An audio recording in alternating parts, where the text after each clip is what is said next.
This program features live coverage of an African safari and may include animal kills and carcasses. Viewer discretion is advised. Welcome to all our viewers to a very beautiful day here at andBeyond in Ngala. And currently, just in the tall grass off to this riverbed, we spotted a young male leopard.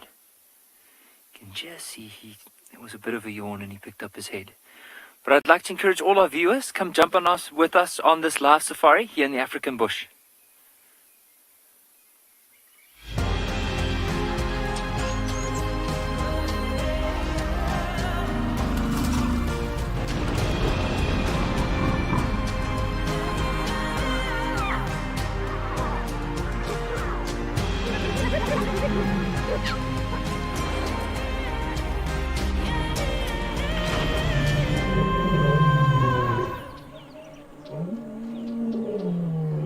So as we mentioned earlier, we managed to find this young male leopard. Now, this is the one that has been in this area near the river for the last few days. But you can see he's just come down from the tree and he's now lying down in this grass, but very well concealed.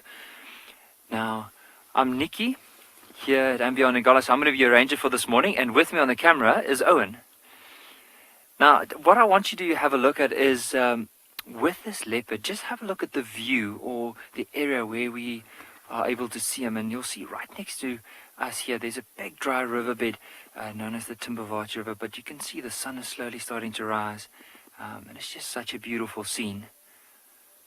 Might just hear some birds also calling in the background, but a beautiful day and a beautiful start to our day as well.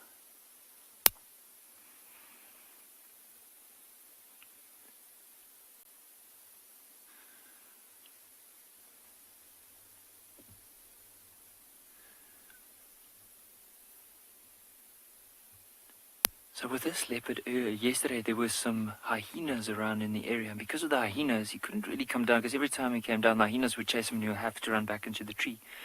But now there's no hyenas around, so he's probably using this opportunity just to come down. He picked a nice little patch of grass there, nice and comfortable with a bit of a view, and now he's just resting up, probably later on to head back towards the carcass up in the tree.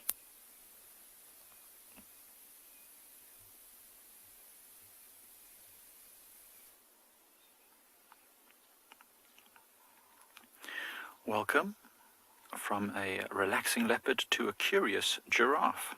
This giraffe seems to be listening to lions in the far distance and watching the impalas that are walking just on the edge of that crest. My name is Mike. Behind the camera we've got Seb, and you're joining us at Ecotraining's Pride Conservancy. And this morning we just stopped again in the valley of Marula Lane, just listening to whatever might be happening in the bush. And we come across this giraffe, which might well be the same giraffe we had yesterday morning. But it's very, very curious. I think it can't quite see the impalas clearly amongst the bushes and shrubs in the far distance, but it heard lions calling very far away. And now it's just staring in that direction. I think just making sure that whatever is moving there is not the lions, which would be a worry for it. It's nice to be with this giraffe in this nice open clearing though, which is always great. Claire, aged 10, you've asked if animals eat more in winter. They probably have to eat more, to be honest, because the food isn't as tasty or as nutritious. So Claire, those animals need to eat a lot more of whatever they are eating. In the summertime, when there's lots of green stuff, they can just eat a little bit, and then everything that they get is highly nutritious. But in the winter, you see everything is very dry. They have to eat constantly to get enough nutrition in their bodies, especially something like a giraffe, which is very large. You can see the oxpeckers are also doing a lot of eating right now, although it seems like they are bothering that giraffe. You see how it's trying to get rid of them. Remember, oxpeckers have sharp little claws, and these red-billed oxpeckers are eating ticks and other parasites from this giraffe, and it doesn't seem to like it very much. That oxpecker has taken shelter where the giraffe can't reach, right there on the tailbone. But you can see she's twitching. She doesn't like it. These oxpeckers are being a bit too aggressive this morning. No one likes anything too aggressive first thing in the morning. Maya, you've asked how good a giraffe's eyesight is, and Maya, giraffe's eyesight is very good. They are very, very tall, which means they can see over the trees and bushes, and with that, they're able to spot danger from a far distance away, and also probably spot other giraffes, which they're able to then communicate with, or at least head towards and have a bit of socializing. You see the white on the backs of their ears? That's visible from a long way away. So that means that they're good eyesight. They're able to spot each other from a distance, and then be able to head towards each other, or to avoid each other if they're particularly unsocial. But yes, Maya, they do have, look how big the eyes are. Do you see that? And they've got so much protection for those big eyes. They've got long eyelashes and heavy eyebrows to protect their eyes from any of those thorns from the bushes that they eat. Oh, what a gorgeous giraffe. Can you hear the lions? Again, very far away now, more to our east, and this giraffe is looking straight towards them. This giraffe also has incredible hearing, so they're able to hear the lions from a long way away.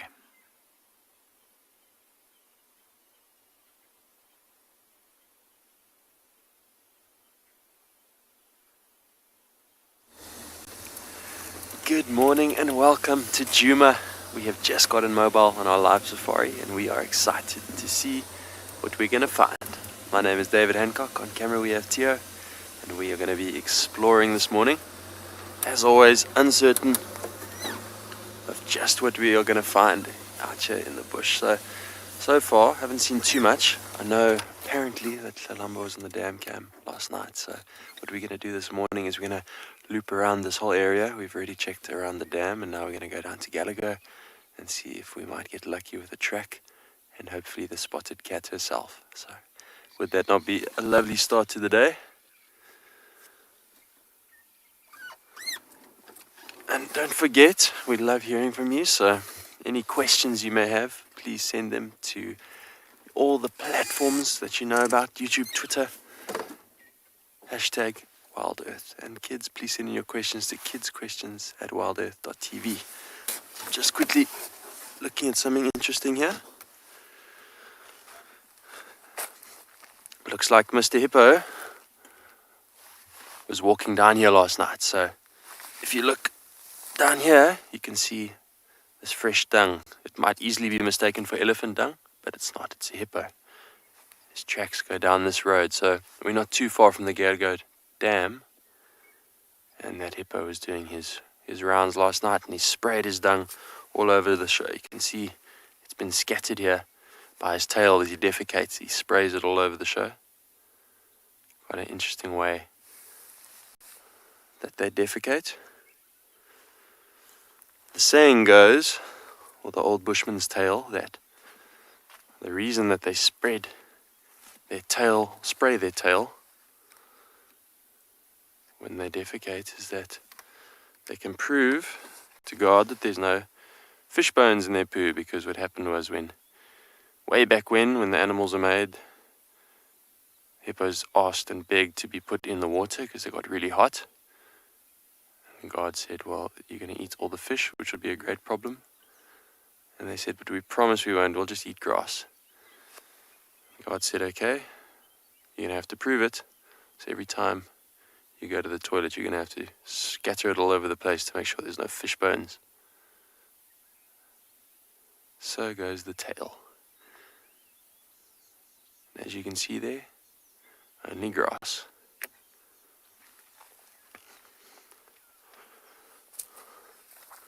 It's amazing.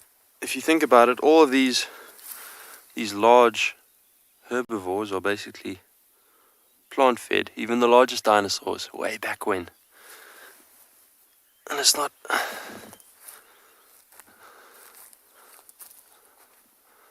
so old, quite fresh. This happened last night. You can see if we look at it, zoom into it, only grass and that dung.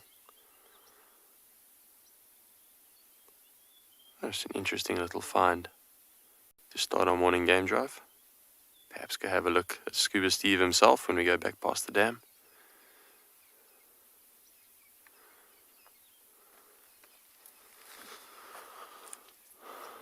Awesome, well, the sun is rising. It's starting to warm up. We're going to carry on and see if we can get lucky with that spotted cat we're looking for.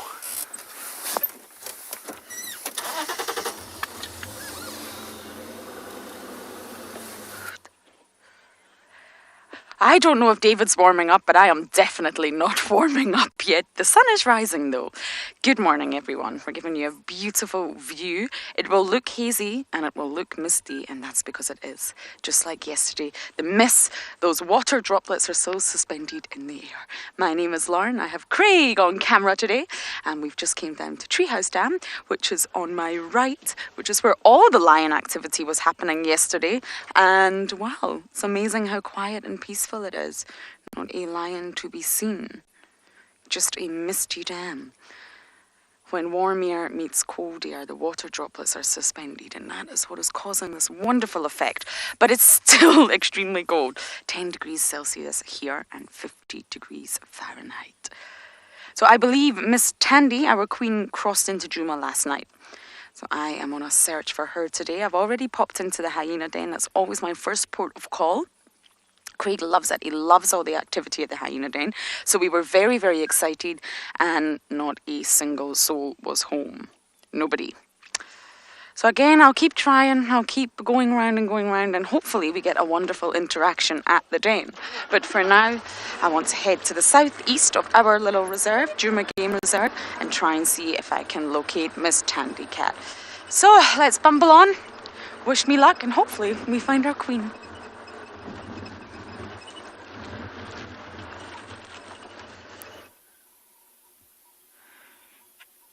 I really hope that Lauren's able to find what she's looking for.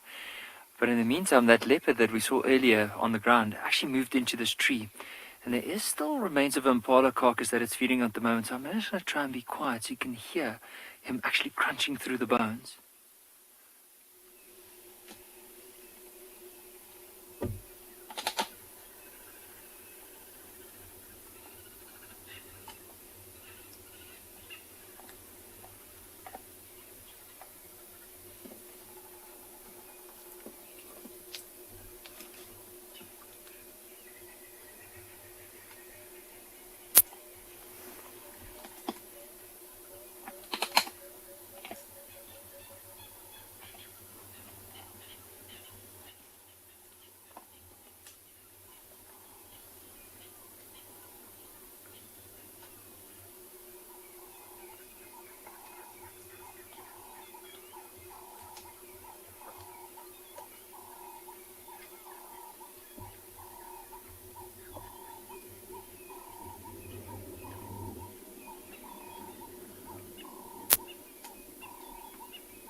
It's incredible to think that this particular male has been around this tree with this carcass probably now for the last 5 or 6 days.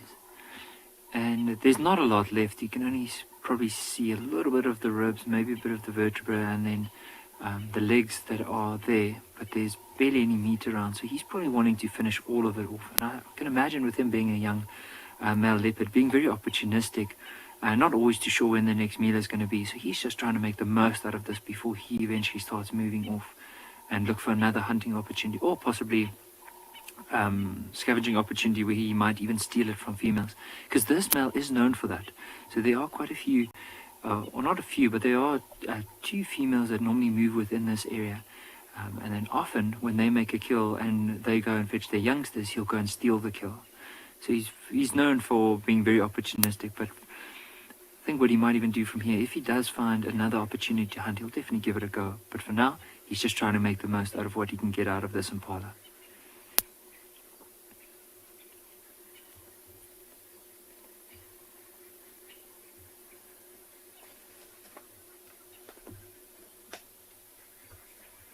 So what I'm going to try and do is, might be a slight gap to see his head.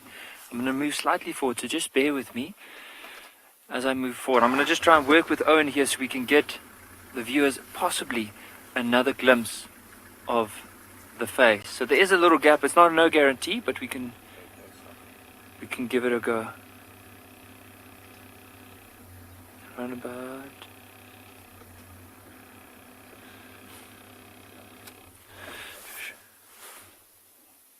Okay, let me just move slightly forward.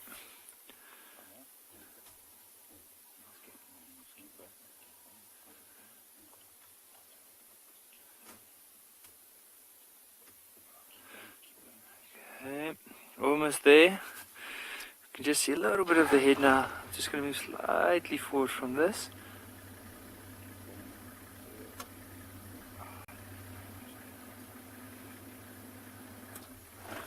That's probably going to be the best view that we can see right through. You might just see his eye, bit of his face as he is feeding off that impala.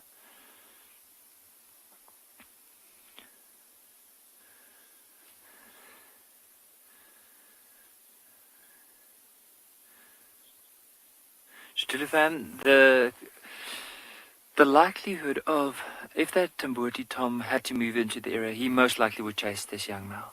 I think he's just been very lucky that he probably didn't come past here, or if he did, he didn't see him.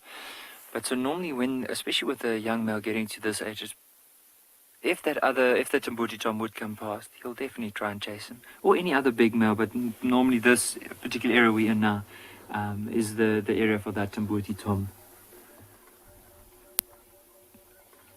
And it's so interesting because over the last while we also thought, because the lions were also in the area, maybe one of the lionesses will move up into the tree, possibly get the kill, but it just looks like there hasn't even been any lions around, so I think he's just been concealing everything pretty well.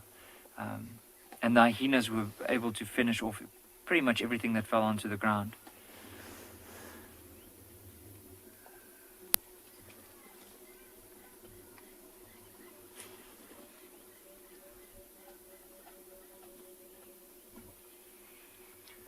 Megan, he definitely has a very gorgeous face.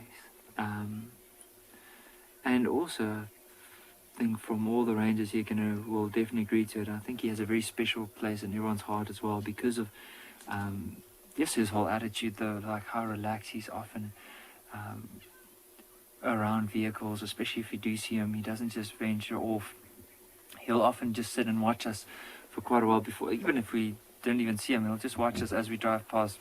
And then eventually, as he stands up, we'll be able to spot him. That's how camouflage is. But he's a very special leopard, very close to our hearts. And it's going to be interesting to see what's going to happen from here, because with male leopards, unfortunately, they won't stay within an area. What will happen is maybe in another couple of months, maybe a year or so, like he'll be pushed out of this area and he'll go find his own area and eventually establish his own territory. But for now, while he's still young and he's able to slip that male leopard now, or the more dominant male leopard now and again, it won't be too long before he'll be pushed away. And he knows that. And so therefore, like every opportunity he can get just to feed as much as he can and grow and become as strong as he possibly can, before even that time he has to be pushed out.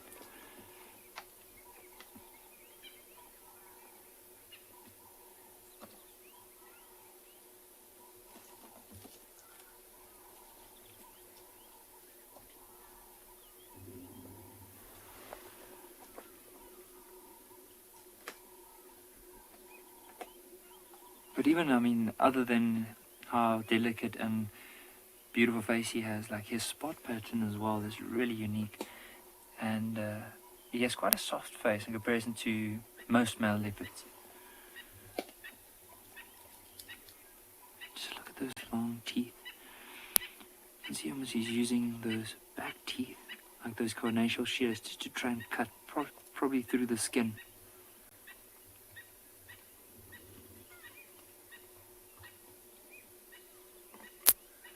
I love that little patch of sunlight that's now and again like shining on his face.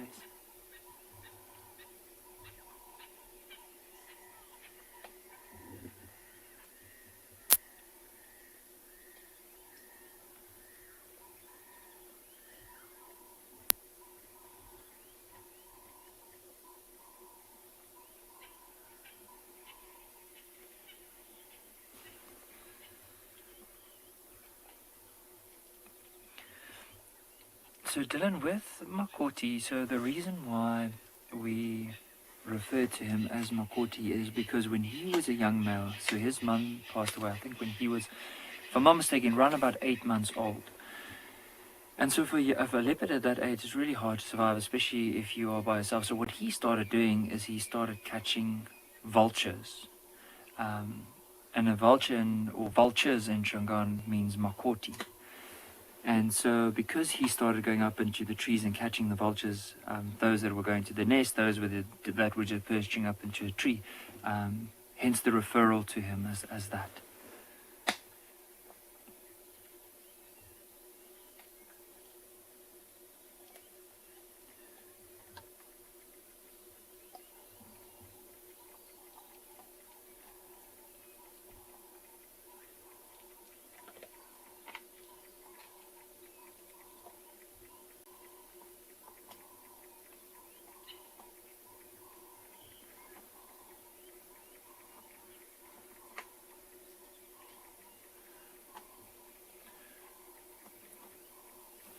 Rose, with leopards in particular and the meat that they eat, I'm sure whatever they're able to get, there will probably be a preference. I mean, whatever is more available than others, but they won't specifically go and hunt a duiker if there's an impala available, and they won't specifically hunt an impala if there's a duiker that could be easier.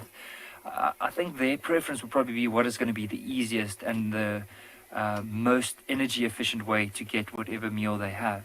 Of course, they'll prefer something that they either killed or that has just been killed, rather than a carcass that's been there for weeks. And the carcass that hasn't been there for weeks, if they really push for it, they might even try and scavenge off of it. But normally at some point in time, they'll try and avoid that. So I would say rather the fresher the meat, probably the more likely and the more preferable it is for them.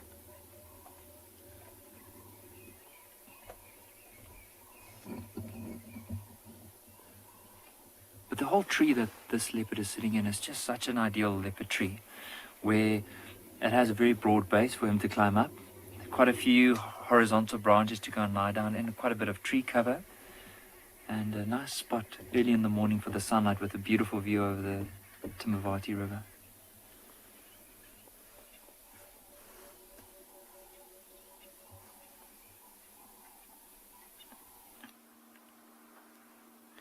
We have found my very favorite antelope, kudus. And these are a group of incredibly big kudu bulls. Those wonderful spiral horns. These are so majestic, these animals. Look at that body grey with the stripes and the mane and those incredible huge horns. Sometimes more than a meter in length. In fact, I'm sure these ones are more than a meter in length. Much more. Look at those big ears just listening to us but still feeding.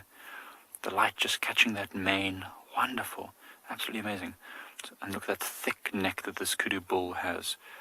It's to carry those heavy horns and a big head. So kudus are the largest antelope that we get here at Prrivate Lands. In fact, one of the very largest antelope in the whole of Africa. Certainly the tallest antelope. Look at those horns. Oh, amazing. Oh, our camera is getting a little bit fogged up. It's very cold here. And all of a sudden we've got this very moist cloud of air that just hit us. It's meaning the animals are feeding quite a lot this morning because they're trying to get moisture off of this dry grass and leaves. There's another kudu just coming off on the side, a bit smaller. You often find kudu in these sort of bachelor groups. The females will be in a herd, males will be solitary or in groups.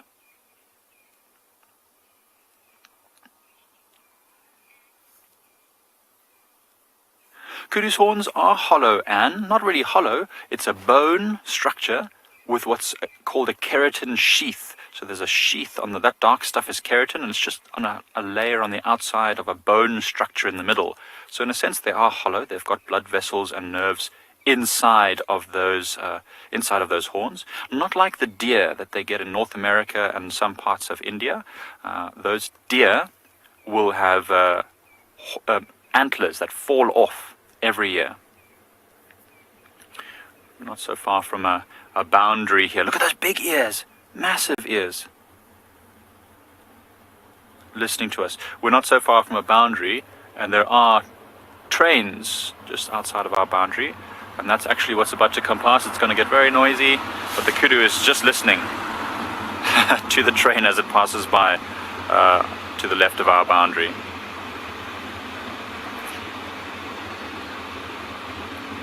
Oh, very foggy. Let me just move us forward a bit more so we can actually get a bit closer to these kudu.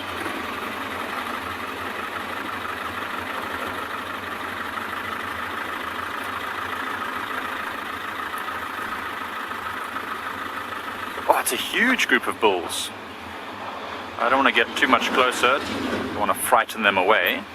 The sound of the train is quite loud, and so they're all a little bit alert. Now, hearing, we saw those massive ears. Hearing is one of kudu's main senses.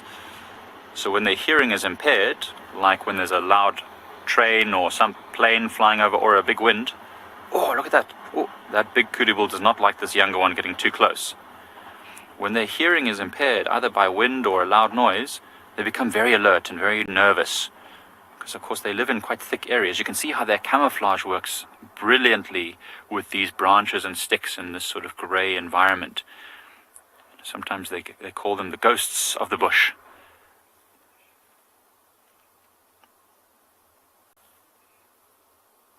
Roan is asking what happens if the horns get caught on a bush or a tree, or rose, sorry. They are very strong antelope, and they will break those branches for the most part. But those spiral shape, and when they're running, they actually put their horns back along the side of their head. I'm going to try and move us forward again in a moment. When they run, they lay their horns on the sides of their head. They put their head down and they tilt their head back, and they run so that they don't get caught up in the bushes. But I'll tell you a very interesting story once I've moved forward just a little bit to have a look. So, not long ago, I was on a drive with some other guides, and we found two kudus that were stuck together. Their horns were actually locked together. It was incredible. I'd never seen anything like it except in a museum with horns stuck together. Anyway, one of these kudus had actually died because, I'm just going to move us forward a tiny bit more. One of these kudus had actually died and been caught, and the horns were still locked together. So, we watched this and we didn't want to interfere, but after a while we saw that both these kudus are probably going to die if we didn't do something. So we did something which is sort of controversial, but we went in and we actually cut the horns off the dead kudu because we didn't want to see this other amazing bull die. On the reserve where I was working, there weren't very many hyenas, so we thought, even if it dies, the meat is going to go to waste. Hyenas and other animals won't really feed on it. And when we had released the living kudu, it ran off into the bush, which was great to see, an animal still, doing well. And we turned the dead kudu over. We noticed that it had been half fed on already by a leopard, and we noticed all these leopard tracks around. So at some point when these kudus were stuck together, I don't know if it was during when they were stuck or what, but a leopard had come and started feeding on the kudu that had died. And the living kudu must have had to watch and endure this whole thing. It must have been terrible for it. Anyway, we came back later and we found a leopard eating, or two leopards, a male and a female, eating on this kudu bull. And there was later on another bigger male came and chased them off, another bigger male leopard. So it was an incredible experience. But can you just imagine, two kudus' horns like locked together, they could not come unstuck. And then having to endure a predator then eating the one that you're stuck to. It was mad. It was a crazy experience. I don't know how it happened. Still got these kudus just here in front of us here, hiding in the thickest of the bushes. You see they're just behind that tree there, Seb. It was an amazing experience. I can't tell you what must have been going through that kudu's mind. But these kudus look very pleased.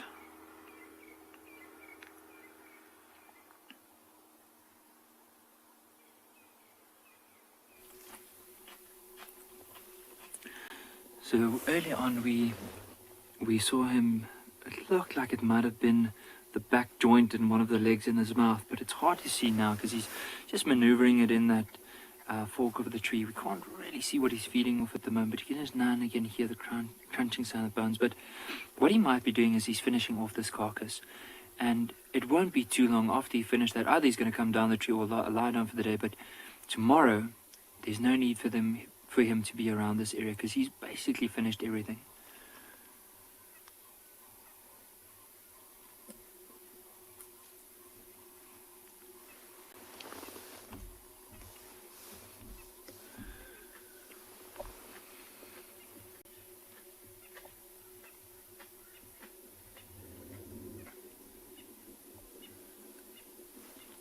So we're just trying to see if we can get another glimpse of his face. You can only see his ears at the moment. and you can hear him chewing. There we go. And this is so incredible to watch. I think sometimes as rangers we have to pinch ourselves to just appreciate this, because I mean, yeah, it's a leopard up in the tree and sometimes we take it for granted, but it is such a special thing to see. I mean, it's a leopard, which is a very unique animal. Seeing it up in the tree, which is something you don't often see. You might just, sometimes if you do drives, you could find them moving on the road, could find them lying down in quite dense grass, not being able to see them clearly, but seeing them up in the tree, beautiful sunlight on them. It's a leopard and on top of a carcass. It's just phenomenal. And hearing the noises. Now, this morning is nice and cool, and it's a crisp morning, especially near the river. So the air is really thin, and so whenever he crunches, you can hear that sound traveling for quite a bit.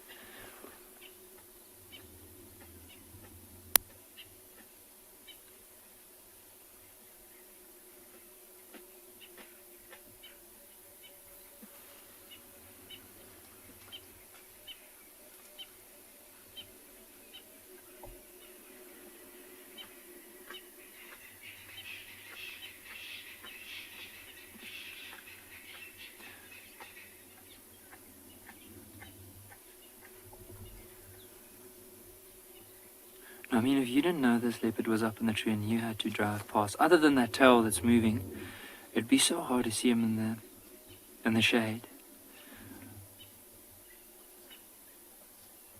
But I love that little patch of sunlight that's now and again coming through. And imagine if that catches his eyes, you'll be able to see those yellow eyes. Have a look.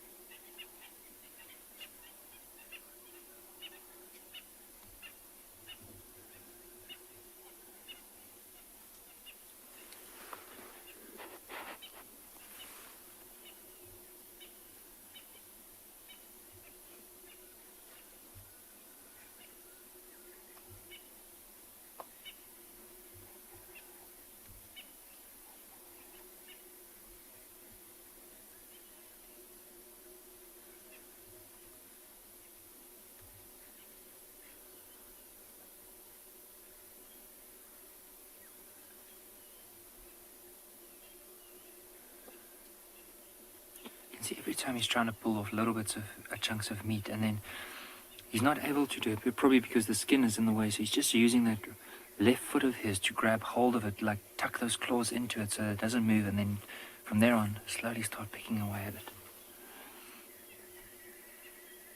You can just notice those long, beautiful white whiskers as well.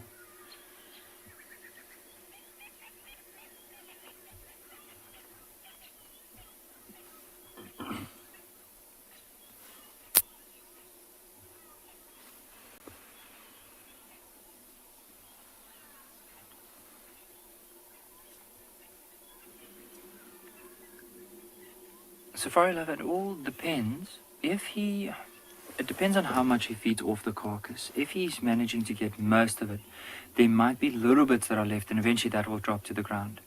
But if there is still a lot of skin left, and maybe possibly one leg, it will remain in the tree.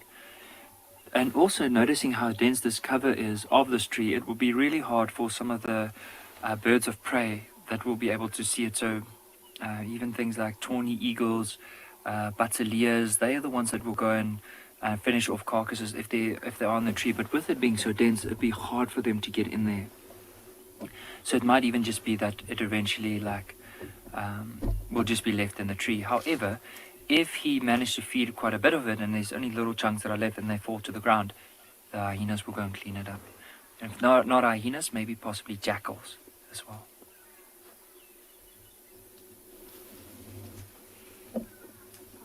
But just to show you, look at how dense the cover is, or the canopy is of this tree.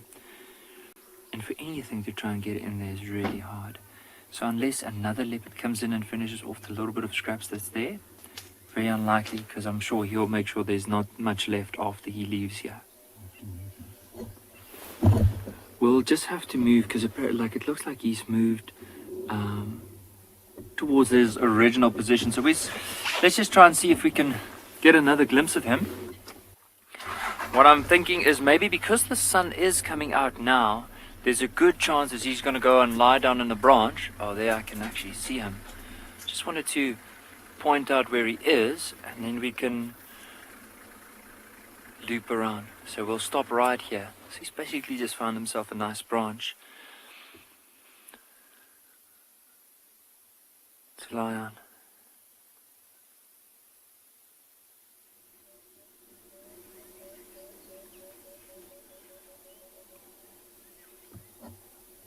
So just give it a minute or two, and then from there on we'll try and see if we can move like towards the front a little bit and see if there's another glimpse, but there's no guarantee. So because of this view that we have here, we'll spend a bit longer here before we try and reposition.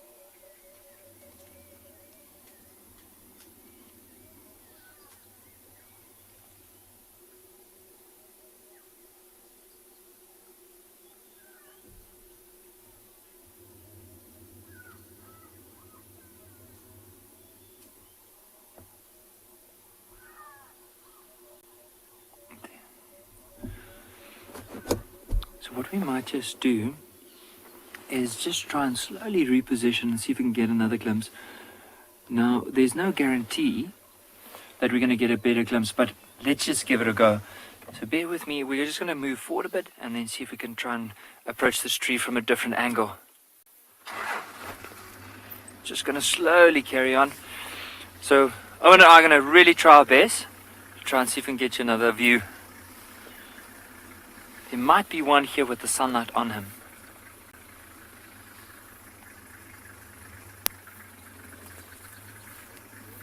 Okay, we just want to, so we're just going to zoom in quickly and see if there's a view, and then we can try and reposition.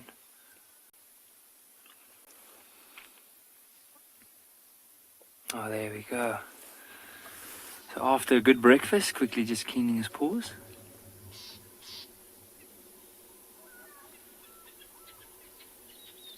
You can actually hear some lions calling.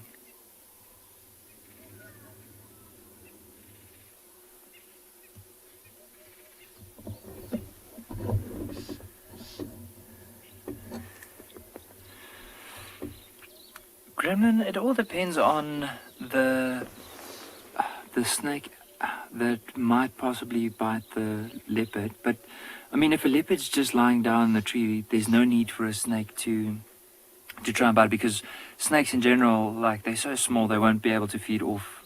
They won't be able to feed on a leopard, unless it's something like a cub and there's a python around, which has been recorded where a python can catch a leopard cub. But something like a black mamba or a twig snake, vine snake, even a spitting cobra, there's no need for them to feed off something like a leopard. So if a leopard is just sleeping in the tree, not really trying to agitate it, it's more likely just going to move away than trying to bite the leopard.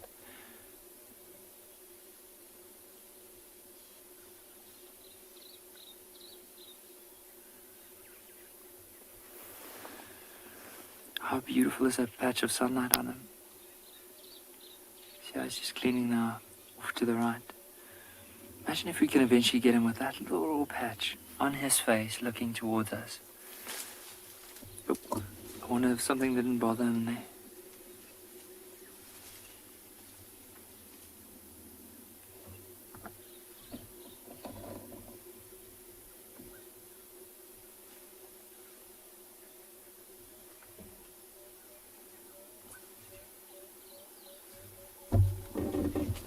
He might even go down the tree, or he could have gone to carcass, but let's just spend some time here. We'll look at the base of the tree and see if he's coming down.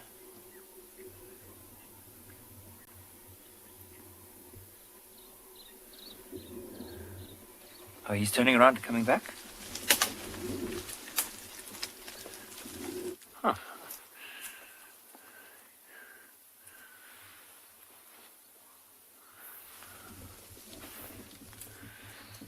He's very playful this morning. He just decided to run on this one branch all the way to the very end of it. And now turning back. It's incredible how easily they can maneuver around the branches. Oh, there he's going down again. So he's back at the carcass, but let's just see, because it looks like he's more in a playful mood than anything else. So he might just turn around, come back onto the branch, or he can go down from there.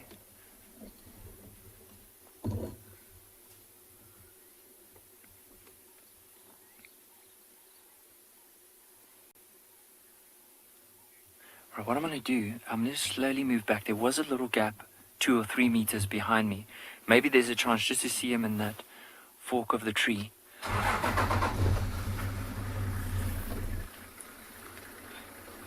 So hold on.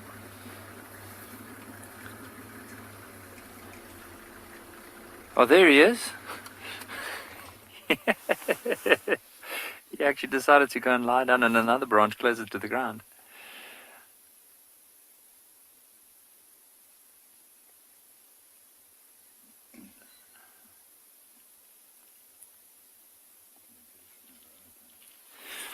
It might even be because of where he is lying down, there could be another glimpse on the other side. So let's just give it a minute, and then just to make sure that he doesn't move again, and then we'll possibly see if we can get another glimpse.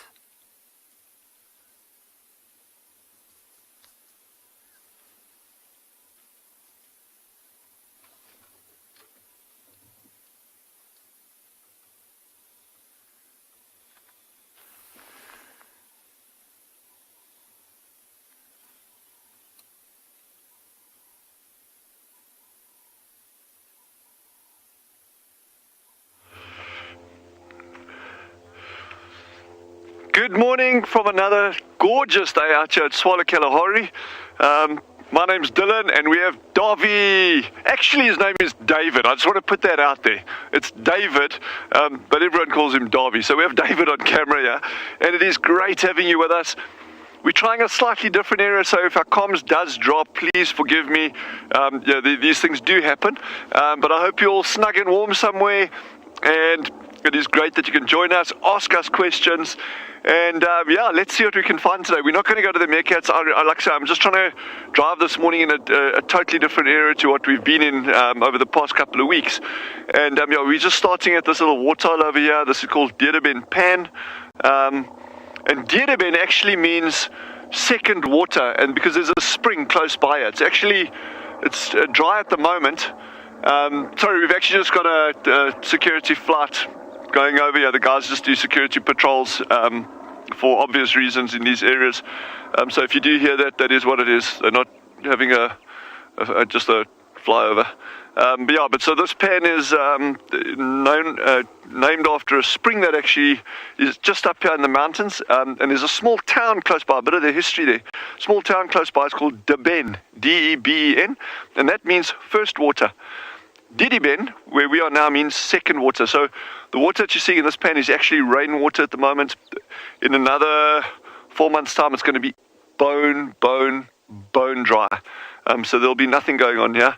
But yes, it is a gorgeous day, and I love the reflections on the water. There's a slight breeze picking up now, but it's just a beautiful day out here.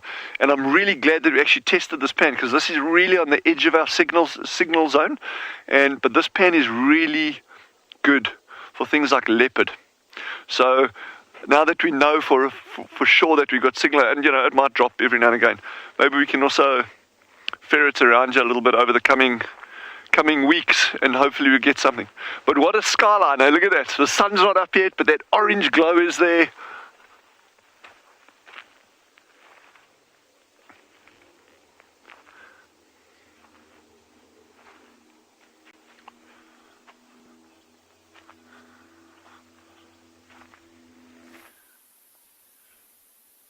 This young male is so playful this morning. So from where he was earlier on, he just suddenly got up and he ran all the way to where he is now and just flopped down. So he might just be resting up there now, or he can get up pretty soon and start moving around again.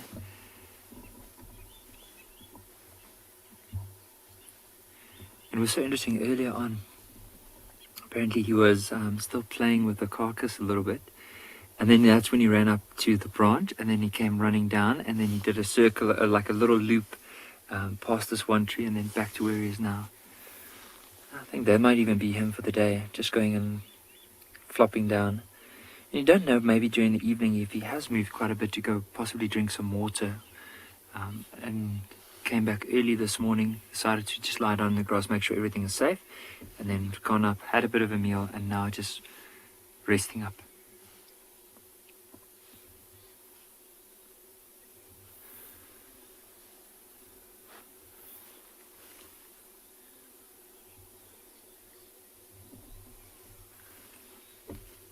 Sky, he'll eventually become a dominant male, but it might not be in this area.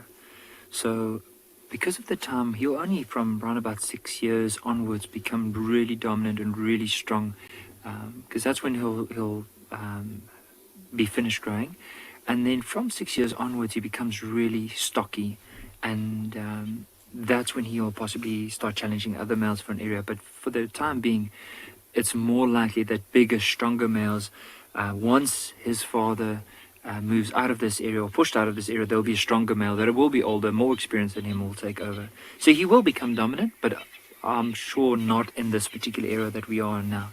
But you never know. I mean, with animals, excuse me, they do have a set behavior, but also every single individual is unique. He might be pushed a bit to the north, maybe a bit more to the west, might be completely off the reserve. We might not ever see him again, but the chances are he could settle up in a different area of the reserve as well. So we're not too sure yet, and it's going to be interesting. Imagine following him now for the next couple of years and seeing if we are able to follow him for the next couple of years, or if he's going to be in this area so that we can do that and learn more about him and learn about his behavior, and hopefully even see if there's any offspring that he would produce in this area.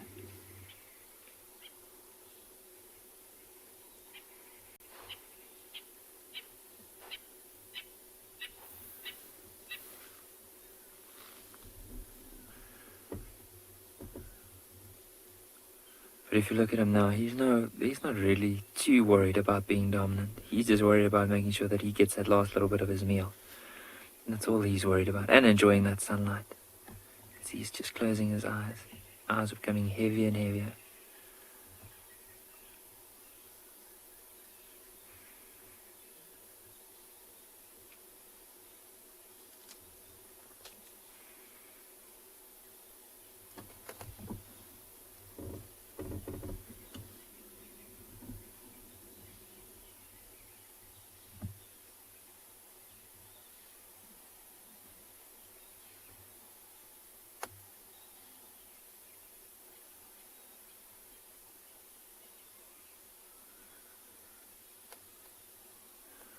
I do enjoy the patterns on this male's face. Like if you look around the eye, you'll notice there's a lot of spots, but then under the chin, it starts turning into these almost teardrop-like shaped spots. And then on top of the back, those rosettes, a bunch of spots that are fused together. But so well hidden in that grass.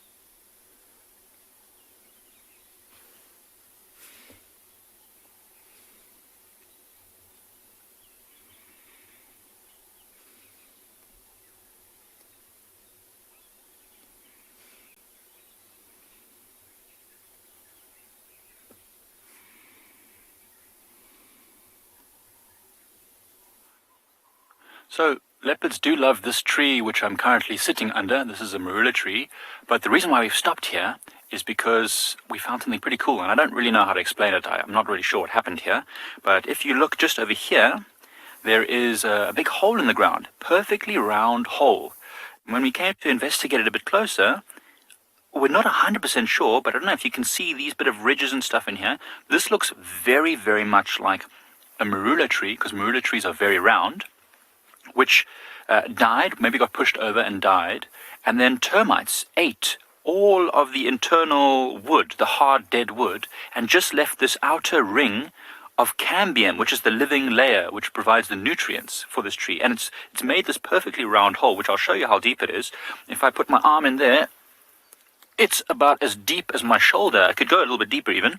So it's amazing. And you can see all these ridges in here. This is the living tissue. This is what the cambium layer looks like from the inside of the tree. It's really cool. I've never seen anything like this. Perfectly round. And I can see there's a few holes in the side of it, probably from animals like squirrels. So, because around here, I also found a whole bunch of these Marula nuts. So if you've ever eaten Marula fruits, the lovely yellow fruit with this white flesh, which is super citric and tasty, inside of that is these nuts, and inside of each of these holes are seeds. They taste a lot like pine nuts, and in fact they even look like pine nuts. And the squirrels store these inside holes in trees, or in fact in this dead hole. There's a hole in the side, and they've probably stored nuts in there for the winter when it's very dry like now and there's not much food around. And they actually break these nuts open using their very chisel-like teeth, and then eat those little tasty, fatty, oily nuts, which are really, really nutritious. In fact, even humans eat them. If you are very, very skilled, you can crack these open without damaging the nuts, and then you could actually give it to someone. If you give them a bag of these things, it's considered quite a gift of friendship, because they're very, very difficult to get to. I don't know, I'm glad you find this fascinating. It is incredibly fascinating. I've never seen anything like this before. It's my first time, but I mean, we often see Marulas that have been pushed over, and they are very round like this. It's one of the defining features of Marulas. Often when we're teaching the students here at Eco Training, we say one of the ways to recognize a Marula tree is the round trunk, and also looking underneath it, you can often find these fruits. These fruits you'll only find underneath the female trees, because Marulas also have both male and female parts. So there'll be one tree which is a male, one tree which is a female. The male one produces flowers, but will never have any fruits at all. So this is a female tree that I'm sitting under right now. Perhaps this one that died, that's right next to it, might have been a male, which is pretty cool. I don't think they're monogamous though. I think this tree has probably found many partners out here in the bush. Of course, mostly pollinated by insects and other creatures. But yeah, super cool. I mean, elephant dung is next to me over here. So there's elephants that have been coming to this tree a lot. I can see broken branches. It's a spectacular tree, and leopards love them as well, as I've said before. So yeah, I don't know what this was, but super, super cool. I'm very excited that I found this. Oh, Jamie has asked if an elephant's foot would get stuck in this hole. Jamie, I suspect that an elephant's foot could get stuck in this hole if it was a small elephant, but they'd probably get out again. The fact that we haven't found an elephant stuck in this hole right now means that if ever it did happen, it probably got out. And yeah, I mean, it is very round, but Marulas are not particularly hard woods, so if an elephant got stuck here, it would probably be able to get out using its tusks or just its own strength, because Marula is quite a soft wood. But very cool to see.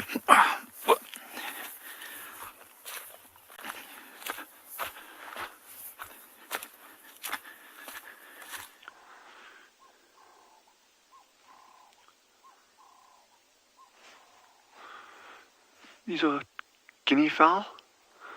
Very, very common in many of the areas, especially where our colleagues are. And it's a very, very important prey item for a lot of your predators out here, particularly things like caracal and even leopard will go for them.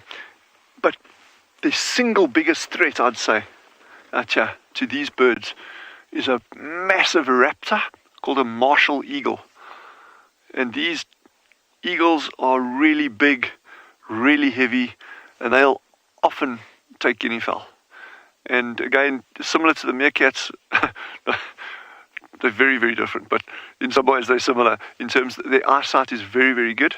These guinea fowl, yes, and they are super sharp, so they'll spot a martial eagle from miles away, and if they do, they kick up such a fuss. They go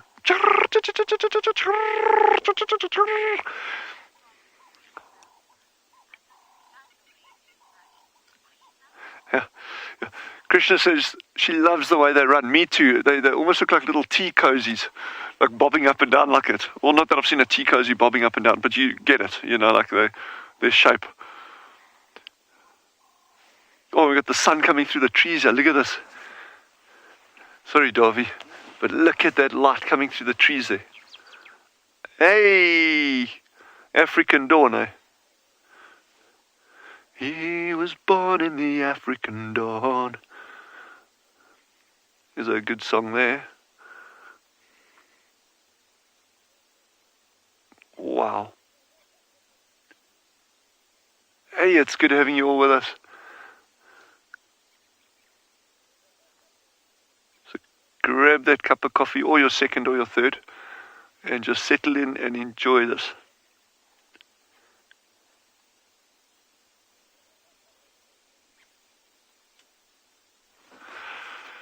What a day. It's only just started, so it'll only get better. So those guinea fowl, they're moving further away now. They're actually just out feeding early in the morning. So they roost in trees, like that tree that Darby's on there. That's exactly the kind of tree that they'd be roosting in at night. So they actually get up off the ground. They can fly very, very well. So they'll be up off the ground in the evenings in trees like that. And then early in the morning, probably about 15 minutes ago only, they would have come out of the roost and started foraging up towards the water where we were earlier.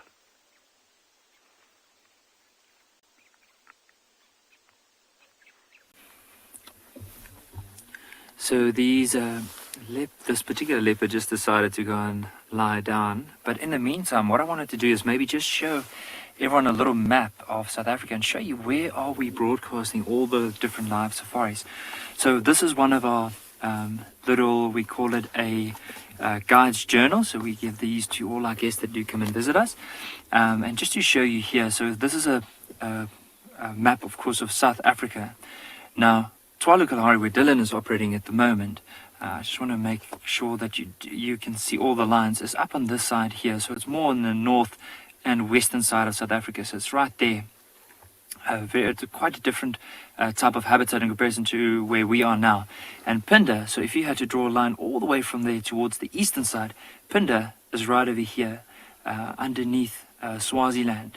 And then north of that is where we are right over here. Ngala's right there. And just underneath Ngala, right about in this area here, that is where Djuma is operating. So just out of a map of South Africa, so Cape Town is down over here. Johannesburg is right here in the section over there. And then, of course, we are here. Djuma's there. And then Tswalu Kalahari is on this side of South Africa, right over there. So how amazing is that to know that we're currently looking at so many different properties and seeing what's happening all across all of them.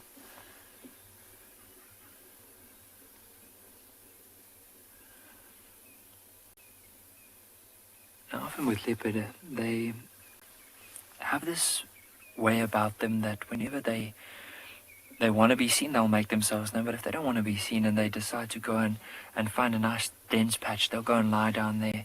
And that's where they'll spend. He might not, even if we've driven past, he might not even lift his head. But sometimes what gives their position away is the movement of the tail and possibly the ear. Now, if you look at the ear now, you'll notice there's a few flies that are bugging him, and you'll see the ear twitching now and again. And sometimes, if it's really bad, you'll even see him flicking his tail. So you'll be driving and you just see this patch of grass moving. And it's always worth it just to quickly stop and have another look, because you never know if it might be that leopard lying down in the tall grass.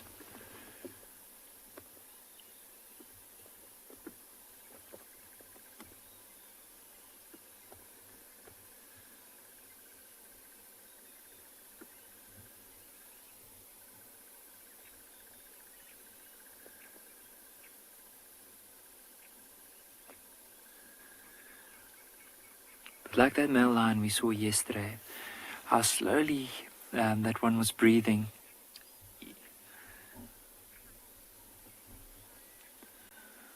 Roan, with any of the animals that we find here, I mean, they are specifically well equipped to be able to deal with very harsh environmental conditions. Now, with this leopard in particular, I mean, if there's a day where it's extremely, extremely cold, they'll still be able to survive. But if we had to put him in another country, let's say we had to put him in Antarctica, he might not be able to survive because he's not really too well equipped for that. Whereas here, he's more equipped for the heat than for the cold. But all the animals here, unless they are very young cubs, or pups or any of the smaller animal babies, and they are exposed to extreme weather conditions, it's very unlikely for the adults not to be able to deal with it.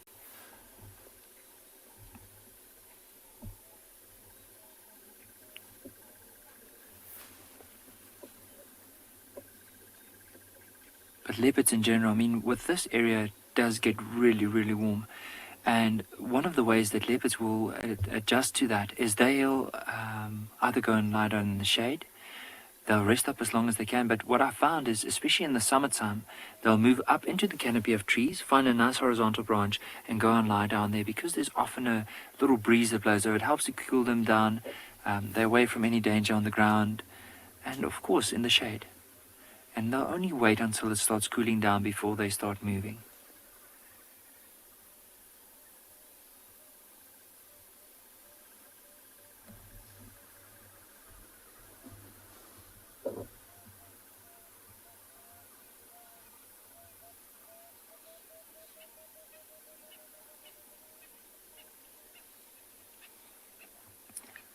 But he's making that little patch of grass look so comfortable.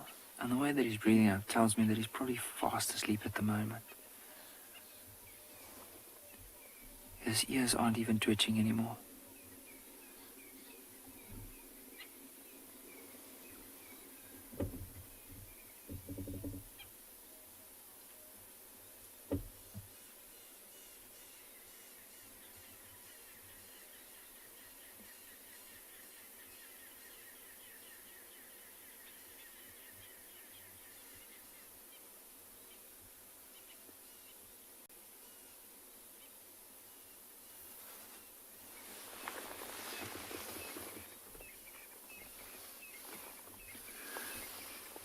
I'm sure they'll be able to. I have seen, especially with leopards or even lions, I've seen it a couple of times where they'll be sleeping and the next moment you'll just see their like ear or their face twitching, or maybe their paw twitching, as if they are dreaming about something. But I'm not too sure if there's a lot of scientific information behind it. But I mean, from observations, I can definitely say there's a good chance that they might be able to.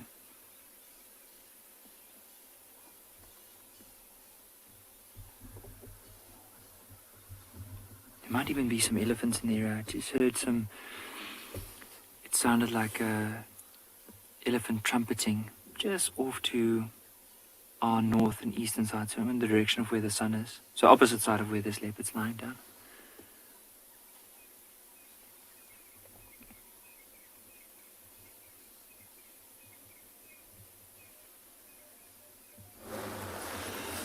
Welcome back. We are still on a mission to find our spotted cat, but so far she is proving to outsmart us. So we've been circling and circling and circling. We thought we had she to lose track in the beginning, and then couldn't find where or what, because apparently she was on the dam cam, and then we thought we found where she had crossed over Vertele access heading towards Buffelshoek, and now we are on the cut line again trying to see if we missed something, because either she vanished or she jumped right over a road. So I think we may get lucky there, but we just got to keep trying. It's one of those mornings where you just really got to keep pushing, keep following your nose, keep getting out and checking. But it's still lovely to be out here in the Sabi sands, nice and quiet. Interesting look on this termite mound. What do you see here? You see burnt grass. So there's been a fire here recently. And as you can see, I'm actually going to get out and show you. When you burn the bush, it does wonders for the grass. You can see where all the green tufts of grass are coming out of the black.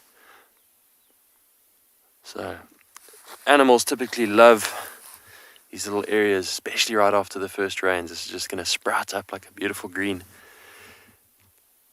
field of grass. You can see the impala will be in here nibbling. They already are. And this is a fire break that we're on. So we're between a big boundary and a little fire break road. So this is like a little buffer zone that they'll keep nice and burnt so that there's less vegetation. And the point of this is if there are accidental fires on a really windy day, then this is like a buffer zone so that the fire won't be able to hop over. They can contain it in one area. And we're on a fire break.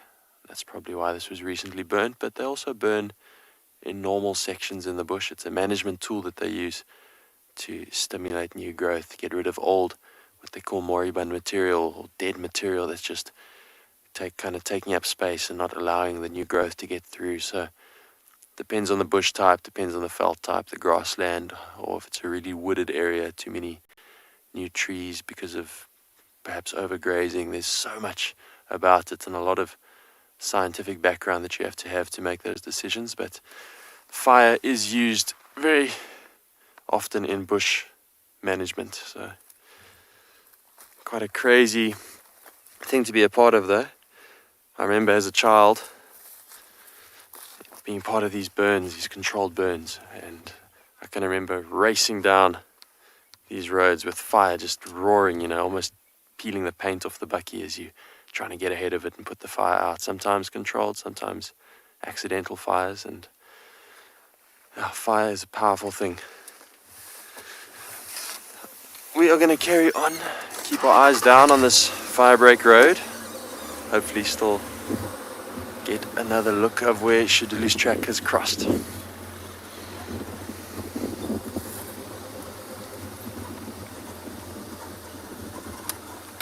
And you've asked how often do they do controlled burns at Djuma, and I actually have no idea. I'm not even sure that Djuma does controlled burning. A lot of properties don't do it. We are technically on Djuma, but this is a fire break between Djuma and Buffelshoek, so I'm not sure that this was a controlled block burn for the bush. It might just have been a block burn for a fire protection zone. And if that was the case, then it would probably be every year, I would imagine. Perhaps every other year. Some places do every 5th year. Very much depends on the management protocols put in place and the type of bush veld. But as I say, fire is something that's just incredibly powerful and actually can be so terrifying, but also so good, you know. It really gives new life to the bush. Well, let's hold thumbs, everybody hold thumbs for us and see if we can get this track.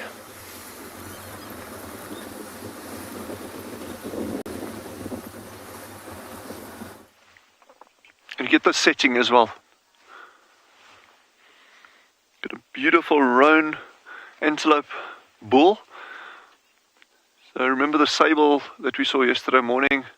All the horns of the sable. So it's the same genus as that, Hippo Tracks. And you can see that resemblance with a large body size. Okay, well, we didn't see the body on the sable, but you know what I mean. And those big recurved horns. Just sable horns are much, much longer. And then Roan are this lovely roan color. But you often get these bulls moving by themselves. And so many times I've heard that from people, you get this lone bull, it must have been kicked out the herd. It's absolute bollocks. You often the big bulls move by themselves because they're the ones that are strong enough and dominant enough to actually hold their own territories against any others. So when you see a lone bull like this, it doesn't mean he's old. It doesn't mean he's been kicked out. But what a setting, eh? To see them in this landscape is just gorgeous. And they're also mixed feeders, so you'll see he's doing a bit of grazing there, in other words, eating grass. But very often, those bushes directly behind him, or actually in front of him, sorry.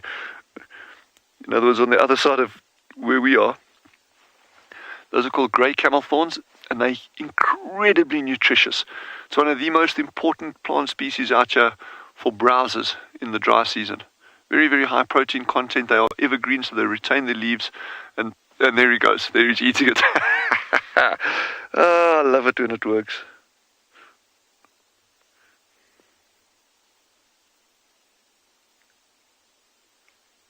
So that's what we call a mixed feeder. So he'll graze and he'll browse. But look at those ears, eh? Those ears, I love the ears on a roan. I don't know why, they're just very appealing. Those long, floppy, almost donkey-like ears in a way. Wow, what a sighting. They've got a beautiful high-pitched whistle, like if they're alarmed. And also, you use it for a contact call between each other. It's a very, very high-pitched whistle.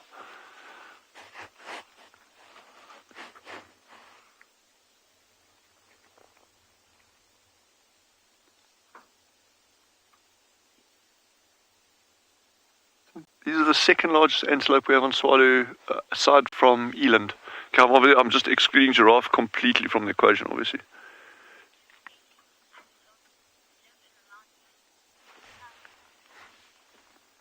Do any antelope live in the mountain? From Saskia. Oh, Saskia has just asked a cool question there, thank you. Do any antelope live in the mountains? We've got some very funky little species that live up in the mountains. Okay, so we've got Hartman's mountain zebra, which we've seen a couple of times, and which we'll hopefully show you again. That's one of the, well, that's the largest one up there. But then we've got other things like Klipspringer, which is a tiny, tiny, tiny little antelope, super well adapted to life in the mountains. In fact, their hooves are actually quite soft. If you ever have the opportunity of having a Klipspringer in hand, which is rare for most people, but you'll actually feel the hooves are almost like rubber, but like a hard rubber, but so it's very, very grippy, and that enables them to get up and down these rocky slopes super easily. And then we've got one called a mountain reedbuck as well. And they're pretty common here, but these animals are incredibly difficult to see normally if you're just driving like this, because they are so well camouflaged. And normally what brings your attention to something like a mountain reedbuck is their alarm call. If they see something and not happy, then they go like that, and then you just pick up this like high-pitched whistle, and okay, and then you sit with binoculars and you pick them up. But if we see anything along the mountains in terms of antelope, I'll definitely stop and have a look. Man, what a setting, eh? I'm just absolutely loving this.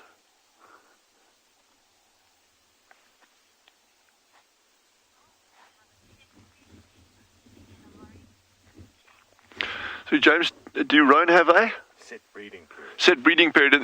Yes, they do. Yes, they do.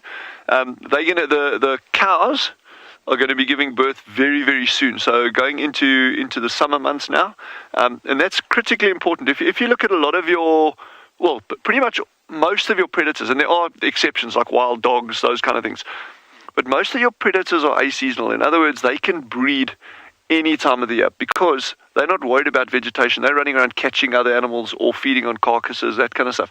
For your herbivores, okay, it's very, very, very important that the youngsters are born going into the summer months or during the summer months.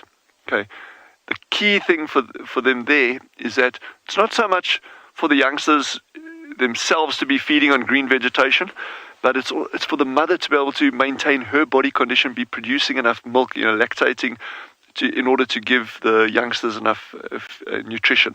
So yeah, so their season is timed very, very well with the onset of the rains. You can get a bit of variation there, but that's typically what happens. WildEarth relies on support from viewers like you to carry on broadcasting our daily live shows. A small donation goes a long way in helping us on our mission to connect the world with nature. Please visit our support page to see how you can help and become part of the WildEarth family. We've come back to the lapwing nests that was here on Impala Plains, and we found it still with the 2 eggs. It looks like the eggs have shifted slightly.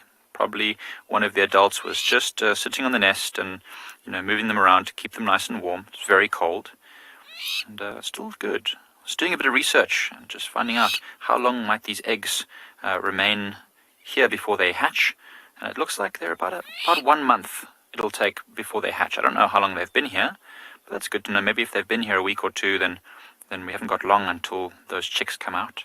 And then once the chicks have hatched, it will be about a month as well before they fledge from their parents and start to be independent of the nest and the parents and start eating. But they might stay with the adults up to a year, according to what I read. It's probably going to be less, but in certain circumstances. But what I found really amazing was that inside that tiny egg, a little chick that will turn into this big bird here starts to call more than 2 days before it hatches. More than 2 days before it hatches, it will start calling inside that little egg. How amazing is that? If you walk past her, you might hear little cheeps coming from the eggs. That's mad. I did not know that the chicks could do that. But yes, apparently they can. Oh, look. It's going to sit down. Oh, that's so awesome. Oh, isn't that the cutest thing ever? I can't believe it. Sitting down right next to us on the nest. That was so cute. Do you see how it puffed up its downy chest feathers? So it could put them as close to its skin as possible and keep it warm. That was amazing. I did not think that it would do so. We're so close to them. I thought she'd wait until we leave. I keep saying she. I don't know if it's a she or a he. But it's likely to be a female because she is the one that spends most of the time on the nest, and she also controls the shifts, apparently, as according to what I read. She will do a soft cheeping, or I don't know how they describe it, but she'll make a soft call, which will tell the male it's his turn to incubate, and the male will come over. She'll go off and feed and keep herself healthy, and then when she's ready, she will call again, and the male will leave the nest and allow her to incubate again. That's amazing. Look how cute this little crowned lapwing is, all puffed up. It's still very cold, but the sun is now warming her, so she's going to be quite comfortable there. From what I read, they're usually very, very relaxed around the eggs, but they'll get more and more alert and more aggressive in their defense the closer it gets to hatching date. Because, of course, the more energy they put in, the more they want it to succeed. That's so cool. Chan has asked why the lapwing's nest is on the floor. Well, Chan, these type of lapwings, the crowned lapwings, prefer open grassland areas, usually that have been modified by human activity. Now, that means there's not usually a lot of trees around there, but it's because they mostly eat termites, which like to eat the dead grass in these kind of open areas, and there aren't really any trees. And as you saw there, their eggs are incredibly well camouflaged, and so they usually can avoid the detection of predators.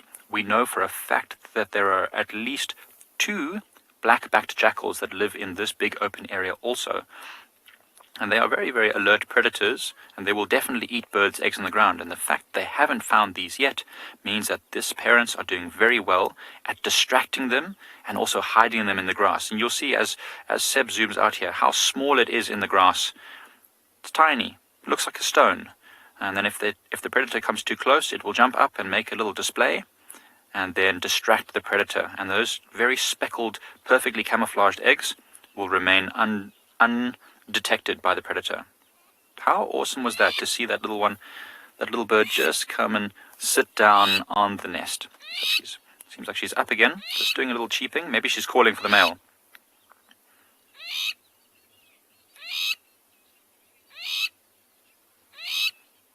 Terry, you're asking if lapwings are related to plovers, and that's correct. They are very similar. Now, lapwings and plovers used to be the same family. These actually used to probably be called crowned plovers, but plovers are generally much smaller with shorter legs and much smaller. The lapwings are the taller ones with larger, longer legs, and they both do a bit of a display, but I think the lapwing's got its name from the fact that it does this broken wing display. But yes, generally lapwings are larger, but very similar. Body shape-wise, they look almost the same, just the plovers have shorter legs. One of the common plovers we might see around here is called a 3-banded plover, which doesn't look so different from this bird, but it's much smaller, less than half the size. It's a tiny little thing.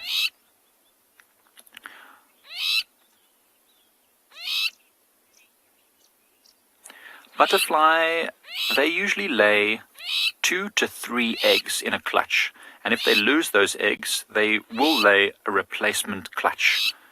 So if these eggs if a hyena or a jackal did come along and find these eggs and eat them, they would lay very quickly another set of eggs. Well, she would lay, the male doesn't lay eggs. She would lay eggs very quickly, 2 to 3 more eggs, and then another 30 days of incubation and they'll hatch. They probably would move the nest though, somewhere else, because of course once they've been found, the predator will probably sniff there a number of times just in case. But usually 2 to 3 sets of, 2 to 3 eggs. Awesome.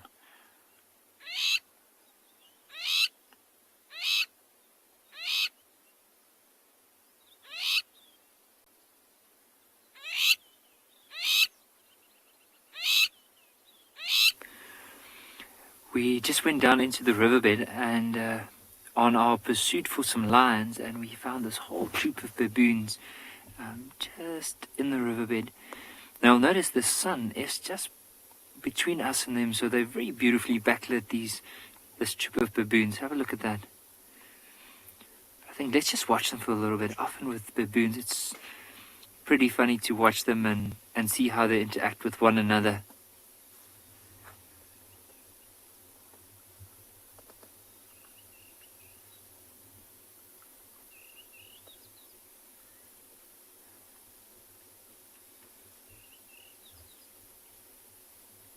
Sure, look at the size of this baboon. How big is that one right in the middle of the screen?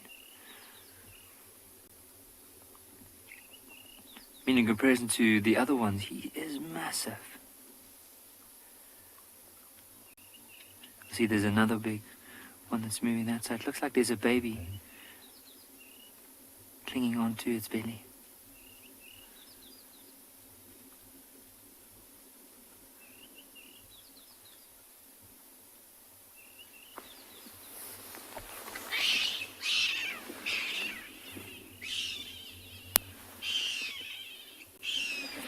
Just hear the one youngster squealing, and it might be because it's been out of place, and so one of the bigger ones have probably just said, no, you need to step, probably just disciplining him, and that's why you're hearing all those noises.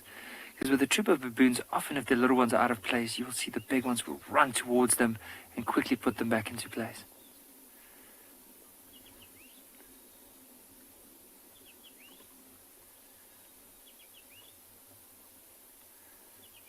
What an incredible sighting. I mean, this is just so special.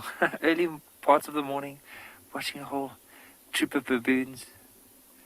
Some sitting enjoying the sun, others probably just scratching around to see if there's any possible seeds that would have dropped from some of the trees.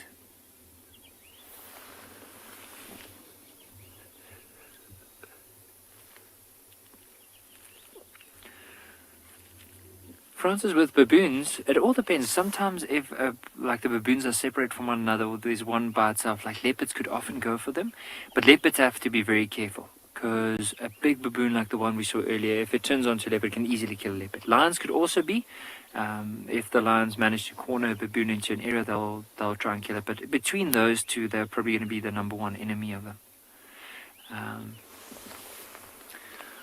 But you just notice with these ones how they're all sitting, some are just picking some of the grass seeds, others picking possibly some parasites off one another. You can see the one on the far left side just picking off that one's ear. Just pushing the head down, checking behind the neck, checking the back.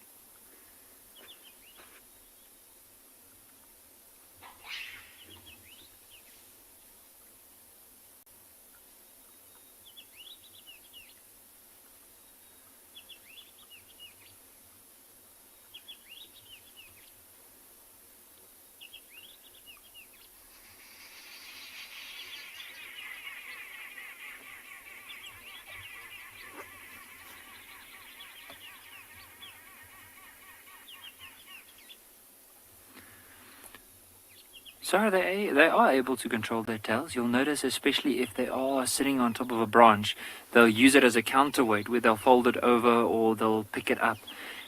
Even early on, I don't know if you've noticed, when the one was moving, it actually picked the tail high up into the air. So have a look at this little baboon here. See how it's dragging its foot. I wonder if it hasn't possibly hurt that back right leg. It's just maneuvering up towards that tree. And often if baboons do get injuries, you'll see the troop looks after them very well. Especially if there's any danger, they'll immediately alarm call. When it was young, the mother would have probably just plucked it towards her and then ran up the tree. But it is getting to a stage probably where it is capable, even with that leg that's a bit sore at the moment, to be able to move up into cover. But it relies heavily on the members of this troop. Because you can imagine with such a big troop, there's some up in the trees, there's some that are just scanning around at any moment. So if there's any danger, they'll immediately call a sound alarm call, and then they can run to cover. Have a look at how this one's just picking. I'm trying to see if there's any possibly ticks on the other one. Look at how carefully using those hands to brush through the hair. There's another one that I want to show. So just right over my head in front of me, there's one big one sitting in the it looks like he's sitting on top of a rock, or maybe on the branch of a tree, and just enjoying that sunlight.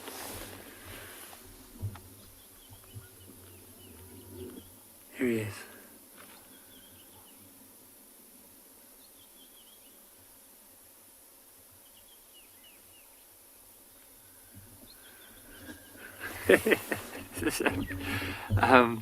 One of the directors today, Londeka, reckons it looks like it's meditating in the sun there.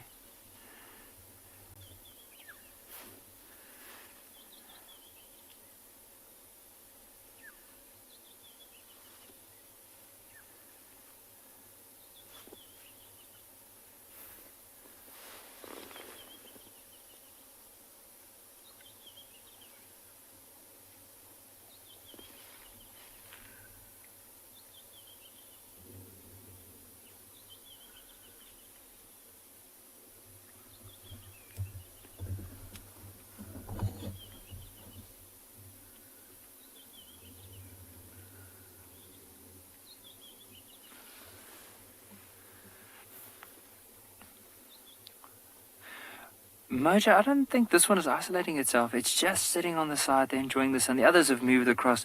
He still knows that the others are right there. They haven't moved out of the way. So just enjoying that last little bit of the sun before it eventually starts hitting down. Also, because of that angle there, it's able to see what's happening on the other side of the bank as well, and seeing what's happening down the river. So there were some lions calling this morning from this area. So maybe if there's any chance of seeing it, he's in a good position to just scan that side. Especially some of the others, they are moving away more towards the right, where they might not be able to see where the whole, or scan that whole area where he's capable of seeing at the moment.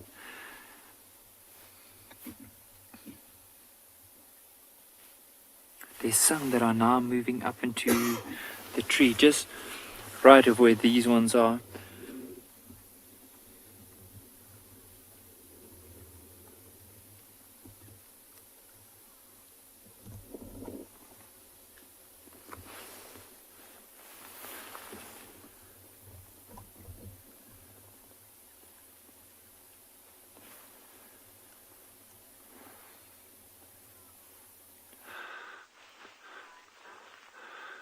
So I'm just standing here on the bonnet of the land here with this incredible landscape around us here. And I just want, and you're going to see it now, just how spectacularly beautiful this really is.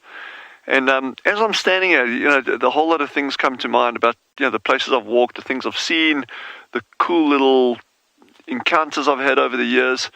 And that's 15 years of walking. I've kind of estimated roughly the other day I've probably done 7,000 kilometers on foot just in these mountains. That's like excluding the dune lands, that kind of stuff.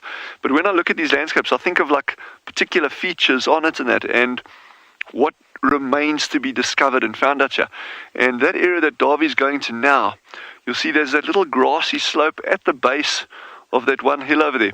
It is one tiny slope in this massive, huge, vast landscape, and yet the secret that little slope over there holds is pretty cool.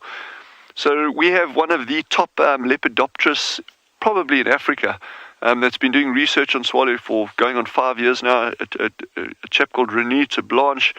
He's actually doing his PhD on butterfly migrations and that, an exceptional researcher, and he has this insanely good knowledge of all things to do with butterflies. If you want to know what a butterfly thinks, René's your man. And anyway, so he does all these butterfly surveys out here as well for us, and we've got a pretty comprehensive list that he's got for us.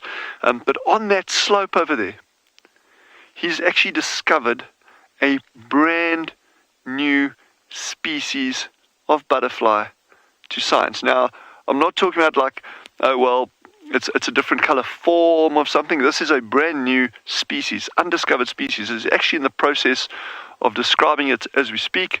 But the point I'm making is when you look at these kind of landscapes and you just see the heterogeneity in them, this complete diversity. There's just so many nooks and crannies and cliffs and kranzes and altitudes and aspects and you name it. It is the diversity is immense, and to cover all this ground, and actually be able to pick up different things, you need an encyclopedic knowledge of this landscape, which I don't think anyone will ever have. You'd probably need 1 million lifetimes, and you'd be maybe scratching the surface on any landscape anywhere on the planet. Yeah, we obviously do our best to try and aim to kind of understand the general system and kind of how it works, but you're never going to understand it completely. There's just an infinite number of interactions taking place every single day, that to try put that in a box and say, okay, this is how it works and this is what is here, that is never going to happen.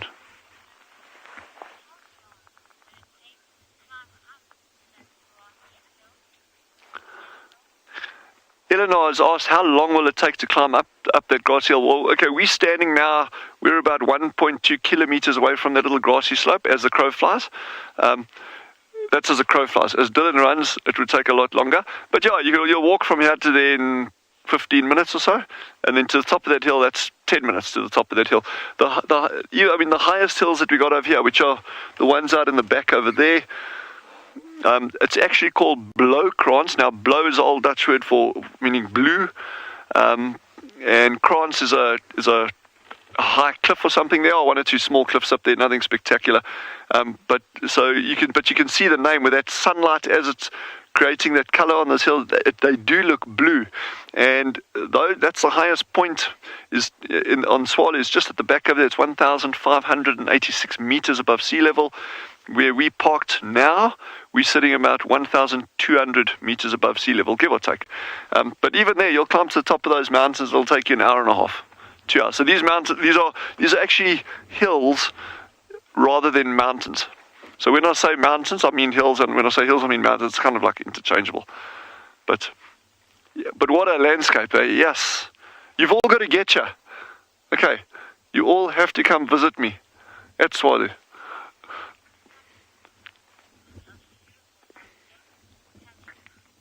Tammy says this is a beautiful landscape, and it is, on so many different levels, in so many different ways, and I cannot get enough of it.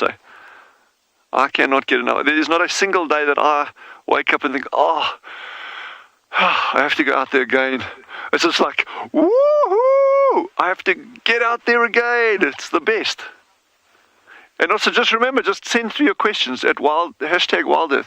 WildEarth hashtag, something like that. Anyway, send through your questions, and I haven't got that right in 10 weeks, and I butcher people's names, I forget stuff. I think the directors must tear their hair out when I'm on every time, because I tend to just mess every segment up, but it's fun anyway, so I hope you'll enjoy it. I think let's just carry on and going and exploring it. It's just really cool.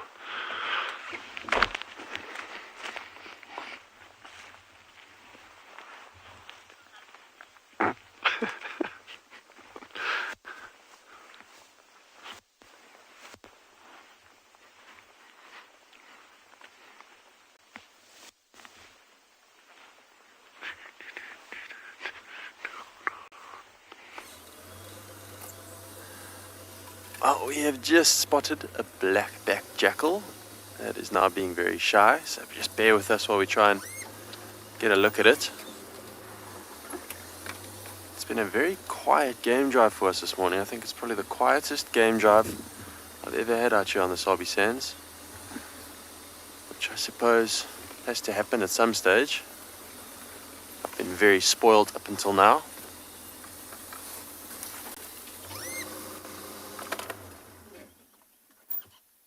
Well, now the jackal's gone. Let's just have another look around the other end. Has anyone ever heard of Murphy? Murphy's this little dude that comes and ruins your plans right at the last moment. and I planned to show you this awesome black-backed jackal. He was so chilled in the road, just basking in the sun. And then as soon as we went live, he decided to become shy. Must have had a little word with Mr. Murphy.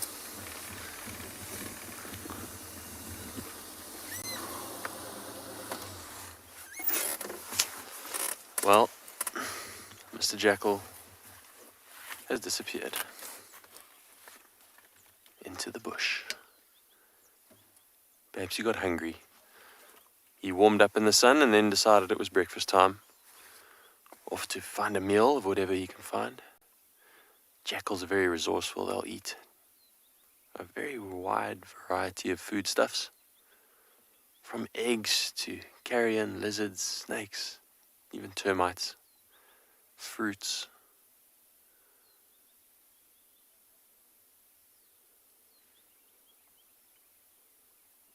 Somewhere out there, he's busy making himself an omelette.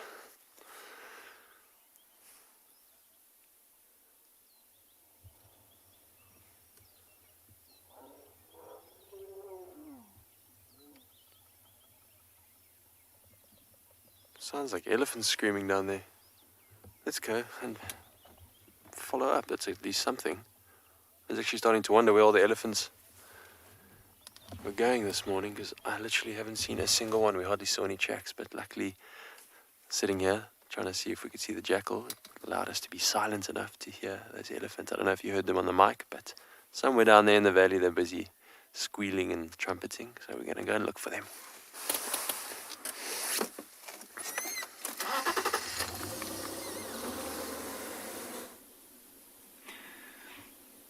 We just decided to, after the baboons, just to go and explore some other parts of the reserve, especially these drainage lines or these small narrow riverbeds, to see if there's any chances of finding the pride of lions. But no signs yet. But however, we are looking at two very interesting birds right in front of us. So this one, see the way that it's moving. Notice the different colors. I know with the shade on it, it's difficult to distinguish it, but you'll just, well, it's running quite quickly. These two are Natal spurfowls. Now notice the orangey legs, almost like an orange beak, and grey mottled colours on the back and around the chest. So sometimes if there's elephant dung like the one you see at the back there, they might just go and scrape around a little bit in it to try and see if there's possibly seeds, maybe insects, and that's what they'll be after. So if we spend some time here, might even find them going down to go and scrape in that dung.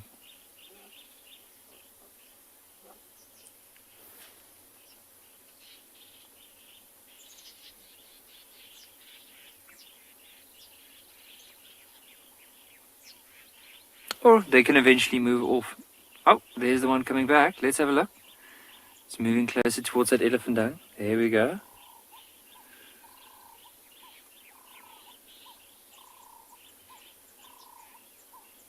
Especially early part of the morning, you'll find them and the crested francolin, where they'll go and use their feet, and they'll basically scrape and break that elephant dung apart to try and get to some of the seeds, possibly if there's any insects around. I'm just having a look at this one. You can see it's on there, just waiting. In the meantime, I mean, we could possibly be waiting here the whole day to to try and see that, or we can go out and see if we can find these lions we're looking out for. But how nice is this riverbed? I mean, earlier on we were driving in the Timbavati River. Now there's this little channel that comes back into the river, and we decided, yes, let's go and explore this area. We haven't seen any tracks of lions. There were some tracks earlier in the river, but they weren't too fresh. They were from a couple of days ago. So we'll have to carry on until hopefully we can find some fresher tracks of these lions.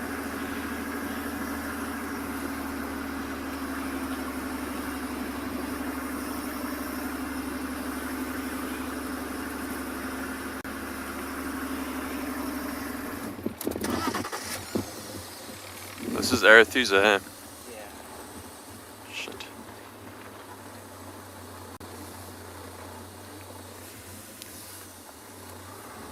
Well, we have just found this mating pair of lion, and they are crossing the boundary. Now I'm getting confused myself because I was pretty sure I heard elephant in the distance,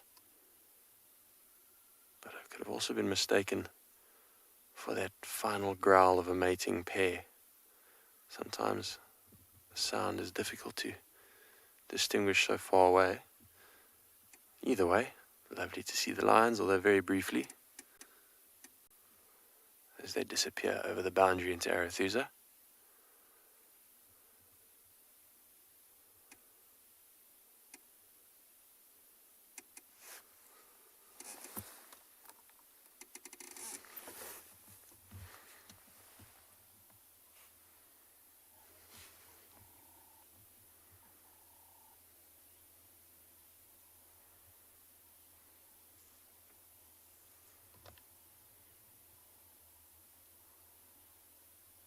Still on the go. These are honeymooners from yesterday.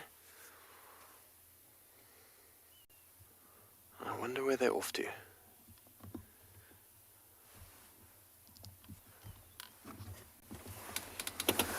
Very, very cool. Let's see if we can go forward a little bit and get a last view as they disappear.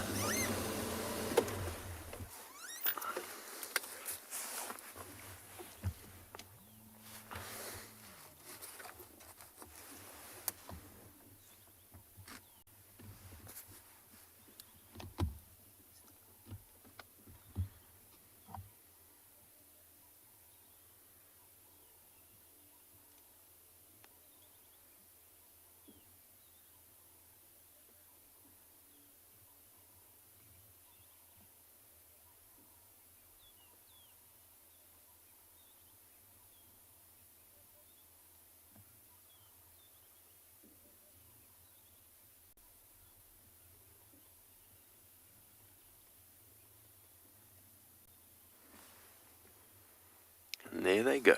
Well, that was pretty cool. I'm glad we got those guys. It was otherwise quite an uneventful morning. But having them cross right in front of us was very cool.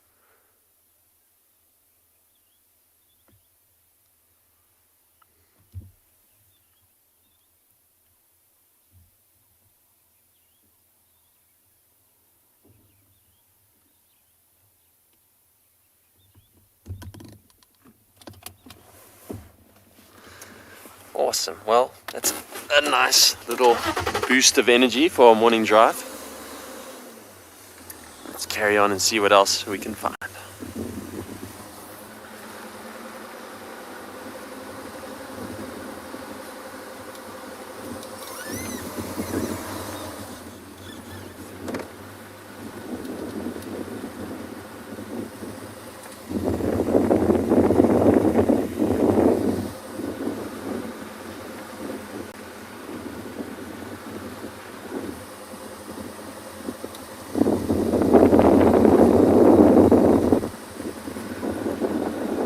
I wonder where the rest of the Nkuhumas are. I know Lauren found a carcass yesterday of a buffalo that they appeared to have killed during the night.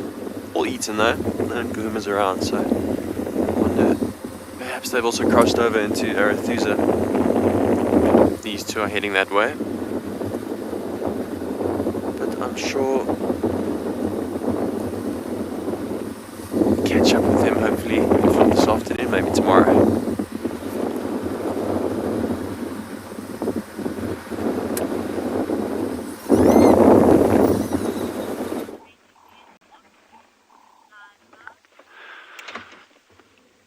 We just got a little, what looks like a yellow mongoose.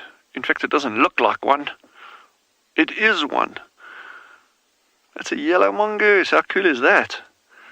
It's at this tiny little burrow system over here, and I know for a fact there's a little colony of ground squirrels that actually live here as well. So that mongoose is just getting out of bed for the morning, and he'll pop out again just now. I think we must just be a little bit patient. There he is, there he is. What's he up to there, actually? Oh no, he's watching us. He'll come out again. I think we'll just sit and be patient. There you go. Ooh, there's a whole pile of them. Oh my word. How awesome is that? Oh, fantastic. And then I was thinking it might just be one that we see. The next thing is at least 3 that have popped out there. So we've got a little bit of grass in the way there, but it's not a train smash. 1, 2, 3, 4. 4 yellow mongoose. Gee whiz. It's like going back to the old days when we were sitting with a meerkat. No, I'm just kidding. It was like 2 days ago. Yeah, when I was young. Oh, what a sighting. So they are, where they sitting there, I mean, that burrow entrance that they're at is actually pretty obscure. I mean, you can't even see much sand there or anything. But Davy, if you don't mind just panning across to the left quickly, I'll keep an eye on the Mongol. There we go. So there's the other burrows over there. And like I said, I do know that there are ground squirrels that inhabit this little section as well. So, and occasionally you even get meerkat group taking up residence here, but they don't normally spend a lot of time at this burrow system, the meerkats. And again, just to put this out there, I mean, where we are now to where the meerkats are that we've been following, the rock stars, is about probably 9-10 kilometers in a straight line, way over the back of the mountains. It's a long way away from here. So when I'm talking about meerkats here, this will be a completely different, completely unrelated group. Yeah, I'm really pleased we saw this. That Davy spotted it. Good spotting there, man. Just saw this little head sticking out there. And they're going through the same survival challenges that the meerkats have. I mean, they're as prone to predation from all the same predators that meerkats are. And you'll recall we saw that goshawk the other day with the remains of that ground squirrel. And we are going into pale chanting goshawk breeding season now. So they're going to be certainly on the lookout for good snack-sized meals like these little guys.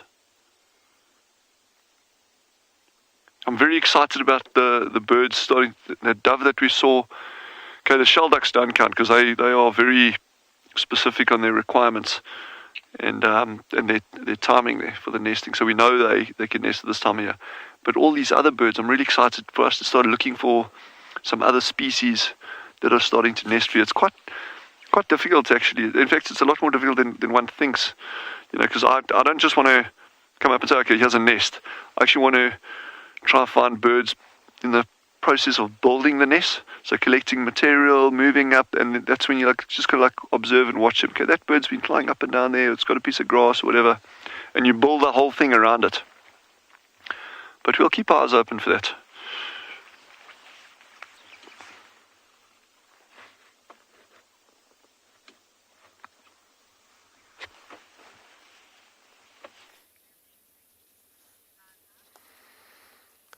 We just pulled up to a little group of wild beasts. Wildebeest. Also, another favorite of mine in Afrikaans. Wildebeest, which basically just means wild cow. I think it alludes to the fact that they don't appear to be the cleverest animals we have out here.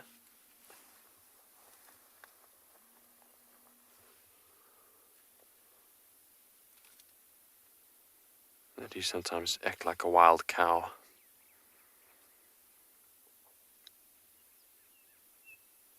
The old folk say that they have a worm in their brain. Makes them run around and do crazy things. Sometimes they'll just dash around in circles or sprint away from nothing. As I may have said before, I do a lot of flying over this area, a lot of low-level stuff, and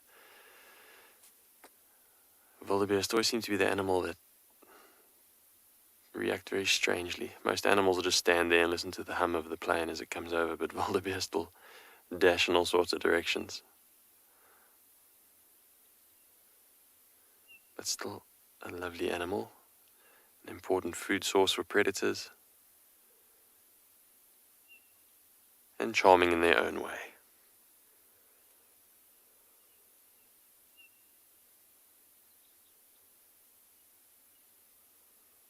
The wild cow.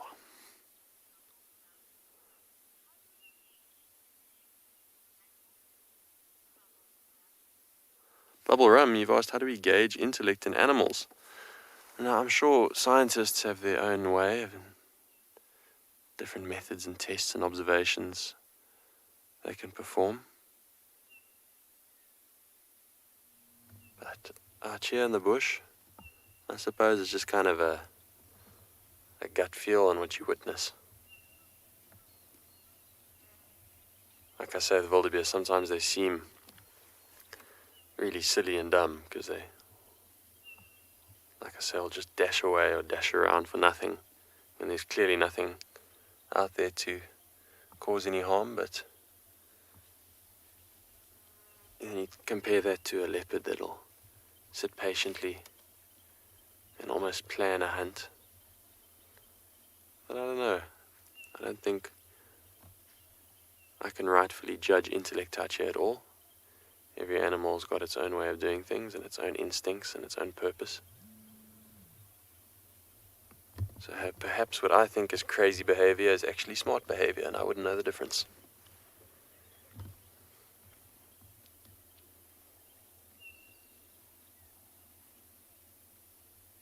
Speaking of a leopard, that's another brilliant Afrikaans name. I know I've been going on about Afrikaans names. I think that one's brilliant. It's a Leopard, which directly translates to a lazy horse.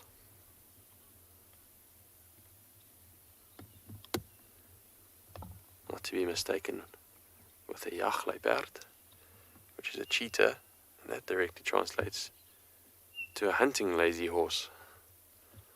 Don't ask me why those names are given to these animals. It doesn't make sense to me, but quite comical nonetheless.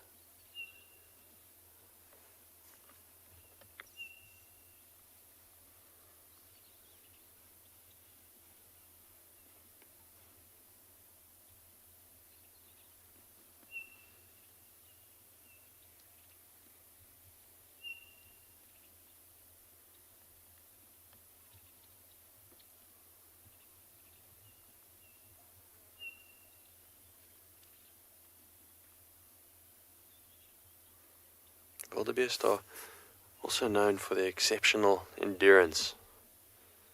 They can really keep a run for a long time.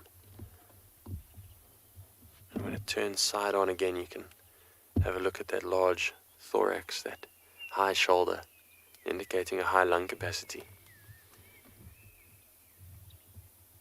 Common in animals that have high endurance.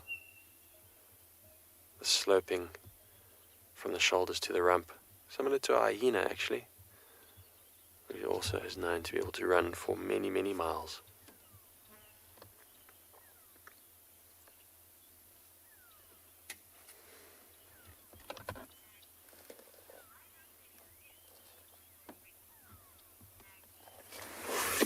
Mandy, you've asked, why does their skin look so wrinkled?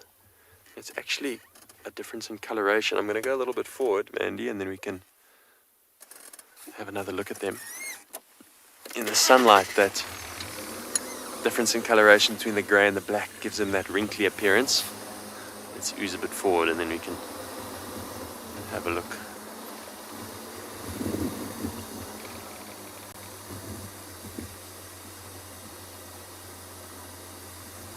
Oh, it's a very nice herd. Nice and chilled. Sorry, Lauren's trying to get hold of me on the radio. I'm just going to answer her quickly. Send for David.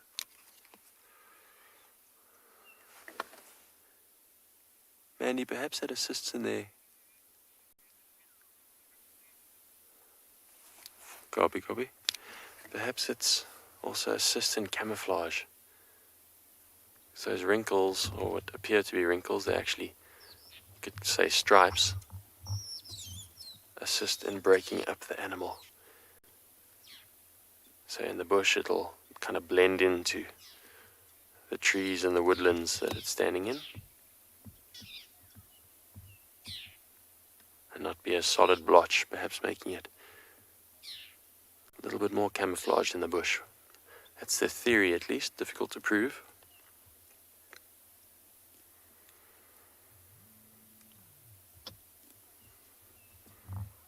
Interestingly, there used to be many more thousands of wildebeest in this region many years ago, but due to numerous factors including overgrazing and overutilization, their numbers deteriorated. These areas used to have a lot more grassy, open areas, not so many wooded, treed areas. Wildebeest require more grassland. That's why you often find them in the open areas. Like I say, because of different factors, fences and closing in areas, as far back as the 50s, it significantly and permanently changed the landscape out here to a far woodier area due to the overgrazing when animals were forced to stay in one area. And because of that, the bulk grazers like these guys had their numbers decline, and now Sabi Sands has only got a few of these in comparison to what used to be in this area. But thankfully all those fences are down, these areas are open again to the greater Kruger and beyond, the Transfrontier Park, many millions of hectares of open land that animals can roam freely in.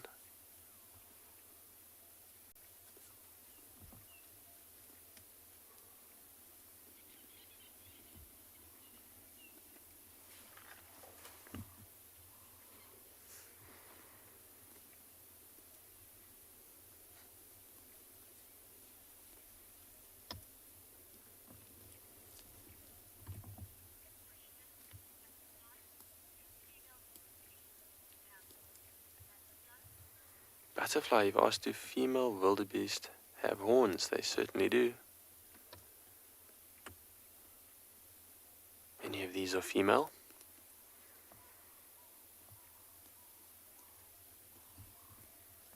Not a very easy animal to sex between the full-grown adults. The larger dominant bulls will have a darker face and be more robust in their horn and body, but difficult to just tell the difference immediately.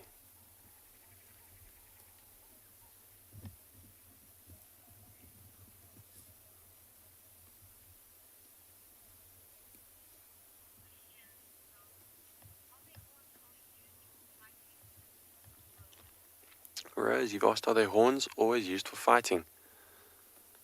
Their horns are, I believe, primarily for defense. And interestingly, they are a species, like we just discussed with butterfly, that male and female both have horns. Commonly found with species that are predominantly in open grassy areas. Perhaps it's because they are an easier prey species being out in the open. Females then also have the capability of defending themselves. Shame, but they do have quite a name of being silly animals, although when you sit with them long enough and appreciate them, they are wonderful in their own right.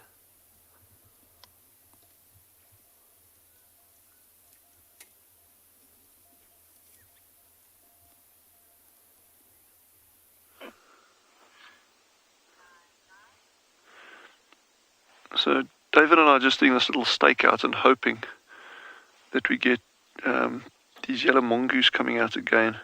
They are going to at some point, and it's a fun species because I don't think people get to see them all that often on the drives, and because it's a really arid or semi-arid area species in southern Africa. You get them pretty much just outside, just north of Cape Town, up the west coast, through the Karoo, up in through the Kalahari and that. So they prefer these really arid areas, and I think especially that there's 4 sitting over here, I think it's going to be really worth spending a bit of time here. So if you have the patience and you can bear with me, bear with us, we would be very happy to sit here and wait. And I'm sure our colleagues have some magnificent sightings for you. So how was that lion kill last night? That was crazy.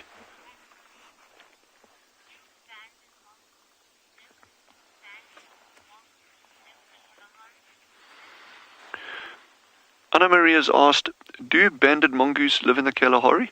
Not at all. So that's a really good comparison or observation there, because your banded mongoose tend to like the more what we call mesic areas, in other words your wetter areas, and slightly higher rainfall than what we've got here. So, and they also really like areas along rivers, drainage lines, that kind of thing. And we have no habitats like that really at Tswalu.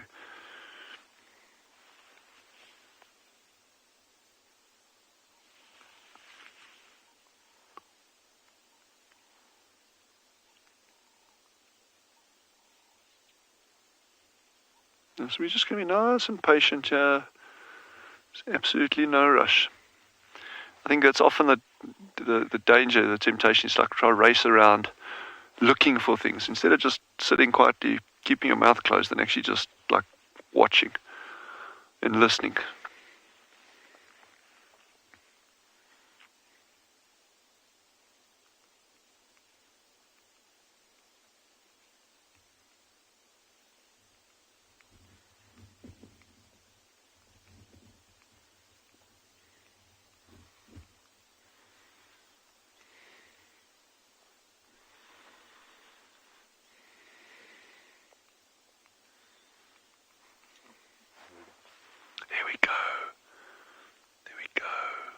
There we go, coming out. Coming out.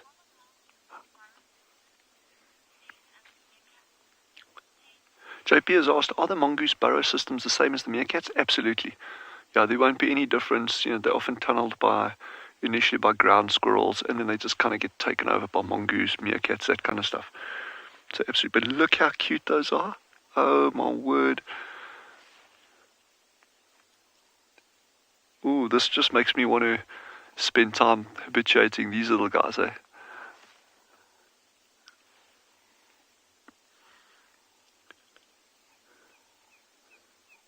Yes, but I love the way they just pop out. Just have a look, and then they go down again. But they're going to come out nicely just now. So we must just wait. We're just going to sit here. There you go. But they're going to pop out properly. You'll see. Maybe in 10 minutes, 5 minutes, I don't know, maybe an hour, who knows, but they will.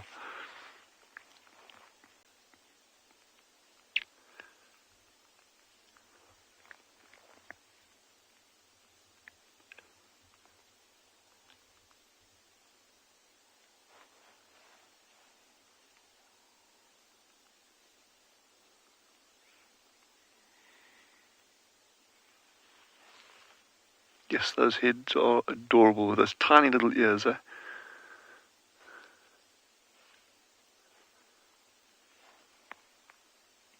So I think one of these burrows are connected because, hey, Davy, they went under closer towards these other bushes and then they're coming out there now. So there's definitely some kind of connection.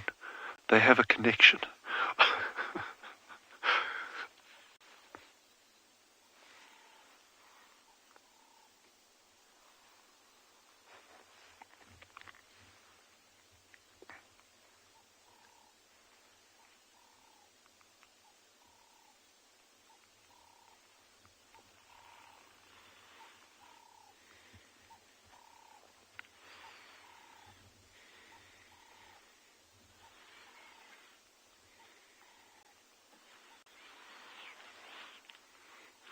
Please be patient. Your meerkat will be answered in approximately 18 hours, 37 minutes and 16 seconds.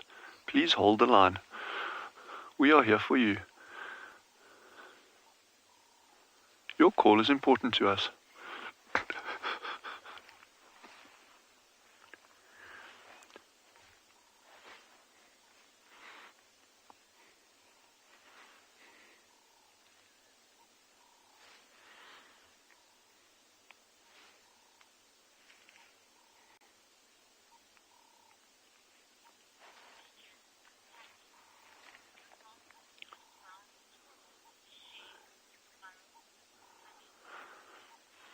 Honey has asked, do mongoose and ground squirrels share burrows? They will. But again, I just want to kind of clarify that, and perhaps I haven't done it properly previously. But when we talk about a burrow, okay, I'm referring to an individual hole in the ground.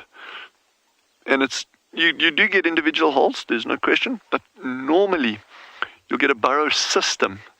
And within that system, there will be multiple different holes. So when we say they share burrows, what I'm saying is actually that you'll get things like yellow mongoose or squirrels or meerkats and squirrels sharing a burrow system. So, and the larger that system is, in other words, the more individual holes within that system, the greater the likelihood is of different species co-inhabiting in that area. If you've got a very small one, you'll recall those bosquet burrows where the meerkats were, that very small, one or two little mounds, those scraggly bushes above it, not their normal haunt. But a system like that, where there's only one or two, maybe three entrances, there's no ways they're going to be sharing with other little things down there. But these larger systems, then they can, just because there's more space for them to say, okay, well, you there, I'm here, and never the twain shall meet.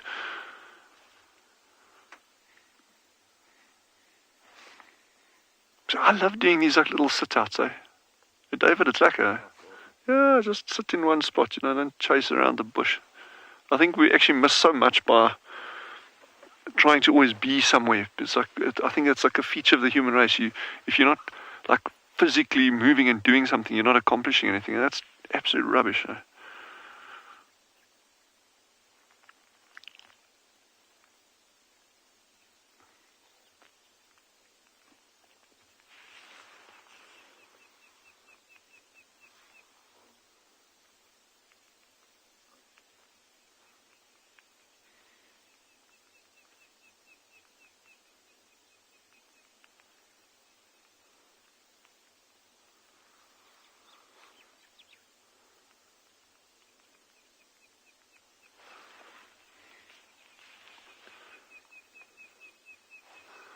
There goes that leopard with cubs again in the background. Beautiful, man. But I think let's just stick with these meerkats. I mean, these mongoose. What did they call? They're called mongoose, yeah, yellow mongoose. Sure, that those are tiny cubs that leopard's got. Beautiful.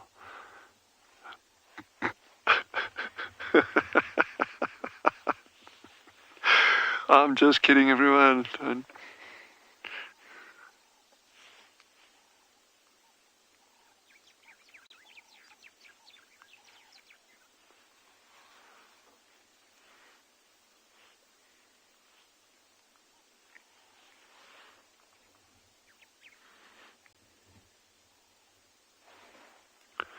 it's also like that boy that cried leopard. There's one day I'm going to say that, and people are going to and Darby's going to not even bother blinking. It's like,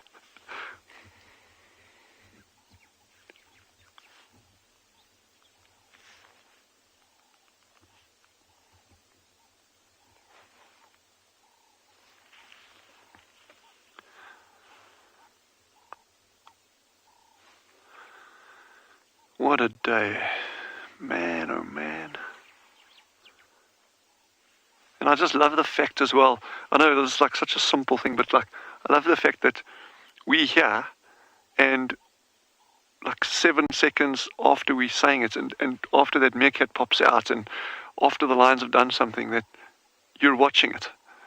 I think it's just the most amazing thing, this technology, and how it can link people across absolute continents. Quite remarkable what we can do these days.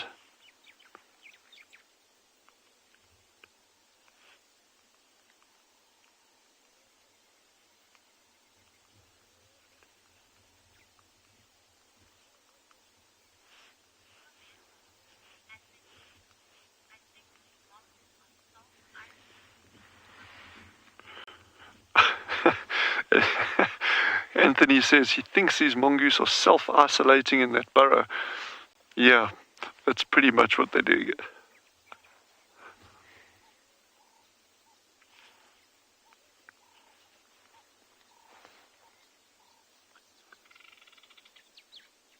look at that crimson breasted shrike on that tree, on the top of that tree there. Sorry guys, it's going to be a difficult one. It might not stay there, but have a look at this bird quickly. Look at that. Oh my, unbelievable. Look at that color, guys. Okay, and he's actually going to come closer, so I'm going to sit still.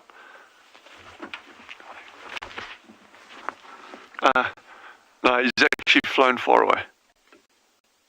Oh, it was worth a bash. I think it's just perched below the shark. Okay, oh yeah, he is actually. So I just jumped off to get out the way, yeah. So those little birds that are flitting around on top are called white-browed sparrow weavers. White-browed sparrow weavers. And that other bird is a crimson-breasted shrike. And you can, that color I think was a giveaway there. But that shrike, he's actually coming closer now. There, oh, look at his near the bottom. You can actually see him in the open there. Got him. Fantastic. So he's a really, really super predator on a lot of little things. And in fact, even look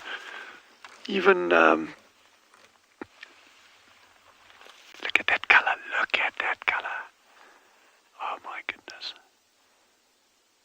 And in fact, he'll even take nestlings, little chicks, out of nests.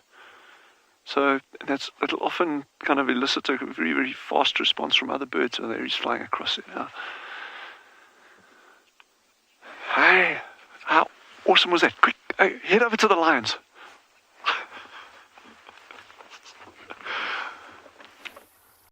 We're losing them. Let's bounce, bro.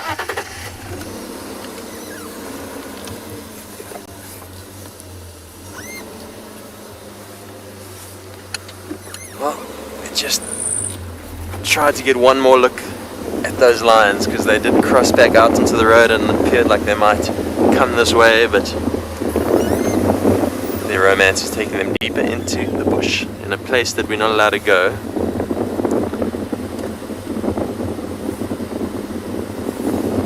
Like I say, it's been a little bit quiet out here for us this morning.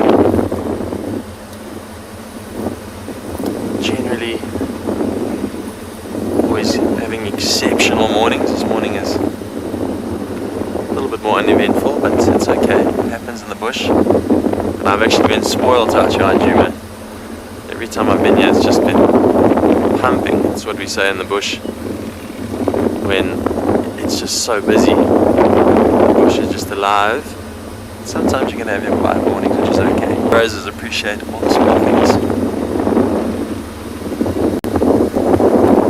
WildEarth relies on support from viewers like you to carry on broadcasting our daily live shows. A small donation goes a long way in helping us on our mission to connect the world with nature. Please visit our support page to see how you can help and become part of the WildEarth family. So what we have here is a magic guarri, which I'm sure you all know what a magic guarri is by now. I'm sure we've shown it quite a few times, but it's the first time I'm going to show it to you. And we've actually stopped here just to listen for a moment, and we heard some weird sound, 7i, so we wondered what it was.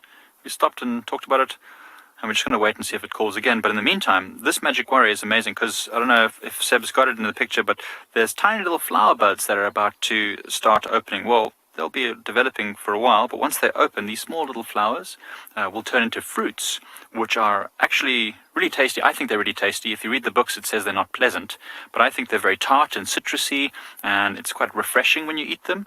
And they're sort of the same shape as these little buds, but much larger, maybe as big as a pinky fingernail. But they're dark. If you eat a whole bunch of them, you'll see your whole mouth turns quite a dark purpley color. So they make a really effective dye. If you can soak water with the fruits, and then it makes this purple color, it's deep purple. If you put any cloth in there, it will turn purple. It makes a really good dye. And it can also be made into a beer. You can brew it into a beer, which is quite cool. And apparently it also has purgative effects. So if you drink a lot of it or you eat a lot of it, it will loosen up your stomach, which is good if you've got any internal illnesses, right? And the other things that these trees are good for is as fire beaters. At this time of year now, it's getting very dry, and you'll often find when bushfires break out, people will run to these trees and break off long branches, because the long branch, I don't know if it's easy to see, but the long branch down there has got no vegetation on it at all, but it's very light and flexible. And then there's these bunches of leaves over here, which don't come off. If I would pluck a small branch here and show you, you can wave it around and do anything you want, and the leaves just do not come off. So it's really good for beating the fires. And the leaves are thick and waxy and not very flammable, to be honest. So it makes a very effective fire beater, which is very important this time of year.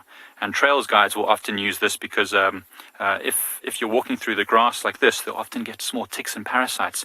And it's really good for just clearing those things off your legs. So a lot of people carry one of these sticks just in their backpack, or even just pluck one when they're moving through, just to clean any ticks off their legs. But yeah, really cool fruit. I don't know if you've ever tried a magic Guarri fruit before, but it's super, super tasty. In my opinion, refreshing. And the other last use that you'll often find people using this for, now I've witnessed this before, but I don't know how effective it was, or maybe this person had prior knowledge, but you take a small forked stick like what I've got in my hand here, and if you hold it gently in your hands and you walk around in the bush, often people say you can feel an energy just pulling you down, and it tells you there's water just under the ground. So it can also be used as a water diviner, a forked stick like this, which is pretty awesome. I've seen people use it before quite effectively.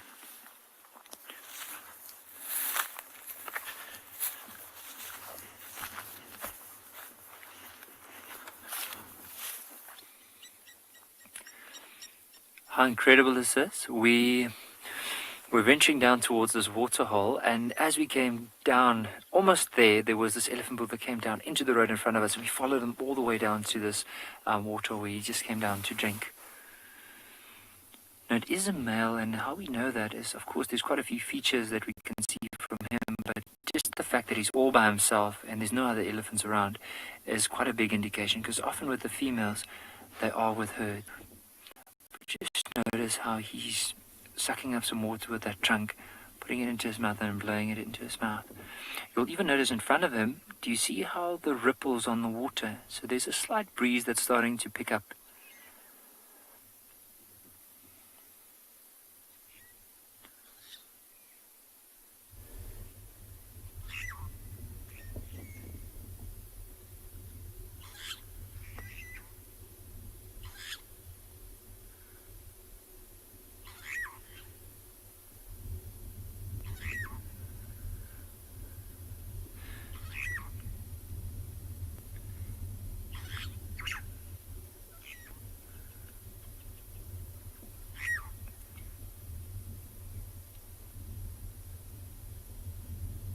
Look at how he carefully pushes his trunk, almost like hovers it above the water, not pressing it too deep, because then as soon as he sucks it up, there's going to be a lot of mud in there. So he's just hovering it above the water and taking that first little clean layer.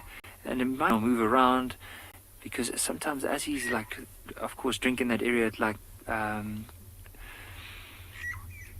it dislodges quite a bit of the mud on the surface, and so because of that, he'll just move around, like find these little patches where he can go and drink.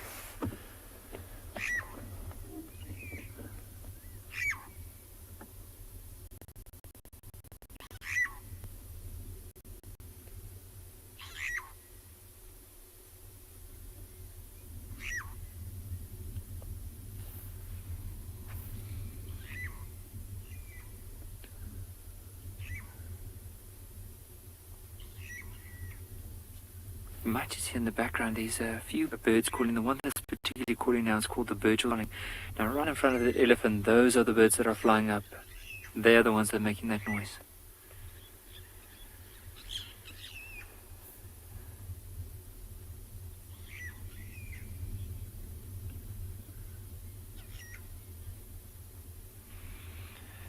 Megan, he does look like an old wise man, but if you look at the size of his head and his tusk, and also just his overall skin, like especially towards the back where the tail is, it shows that he is possibly a young bull.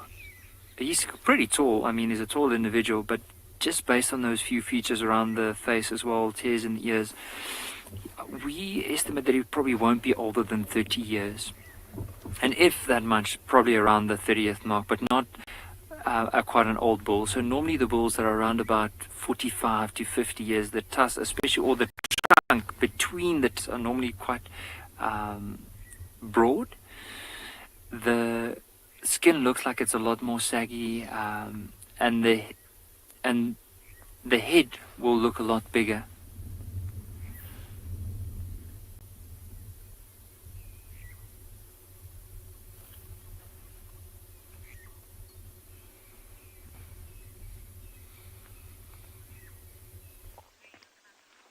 You can go right wide.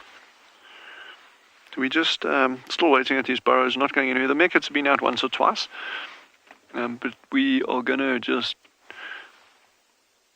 we're going to go nice and wide there. I just want to give you a really good idea of the landscape that this burrow is located in. Look at that.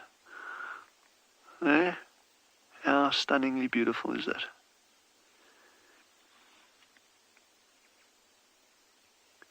Did I say meerkats again? You did. Okay, thanks, David. So, I meant mongoose. Mongai. Mongoose.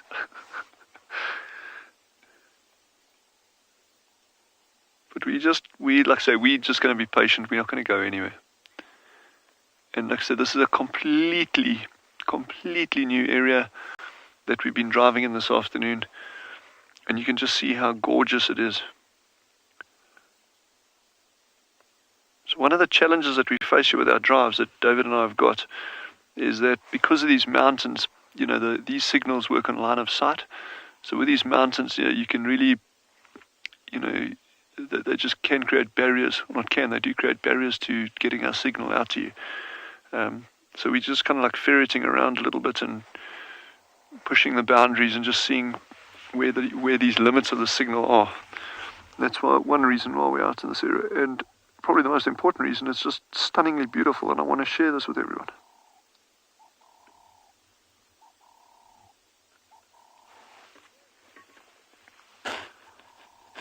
We've got an oryx on a dune. You see how the dune in the far distance there, David? Yep. So we're going to just try have a look at something over there. Just be patient. Go left. Go straight in there. Down a little bit. Okay, go further in. There's oryx on the right. He's moving from right to left. There you go. So that's about 1 kilometer away from us, give or take. And that's a big oryx bull. Just waking up, probably he's having some breakfast now, some cereal. You see that? Tasty, tasty dry grass. Look at that sunlight glinting off his horns.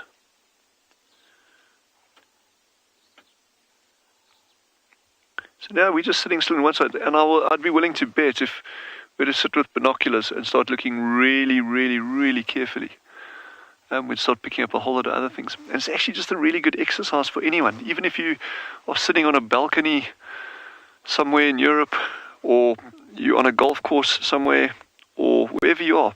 It's a really good exercise to sit quietly in one spot and just start observing. And you might be a bird watcher, but start looking for insects. You might be someone that enjoys cats and dogs, but just start looking at birds, and look for geckos or rain spiders on walls and whatever. Just look around you and start trying to take in nature just from one vantage point instead of moving constantly. I think you'd be very surprised just how much you actually end up seeing. And seeing that kind of distance that Kemsbach is at, and that it just gives you a good feel for the landscape, but just how vast it is.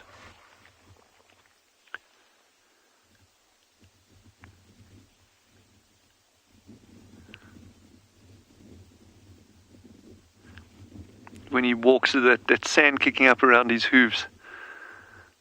And totally oblivious to us, eh? Well, I'm sure he knows we're here. It's just we're so distant from him, there's absolutely no cause for concern in any way whatsoever.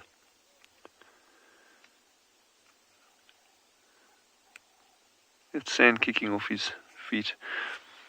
As long as he's alert to the presence of lions.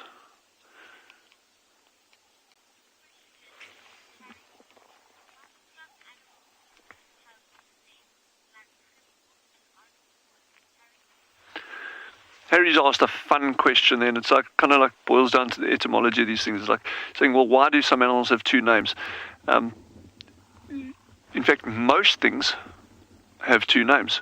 If you take a person, a human, you will have a name probably in every language imaginable for what a person is.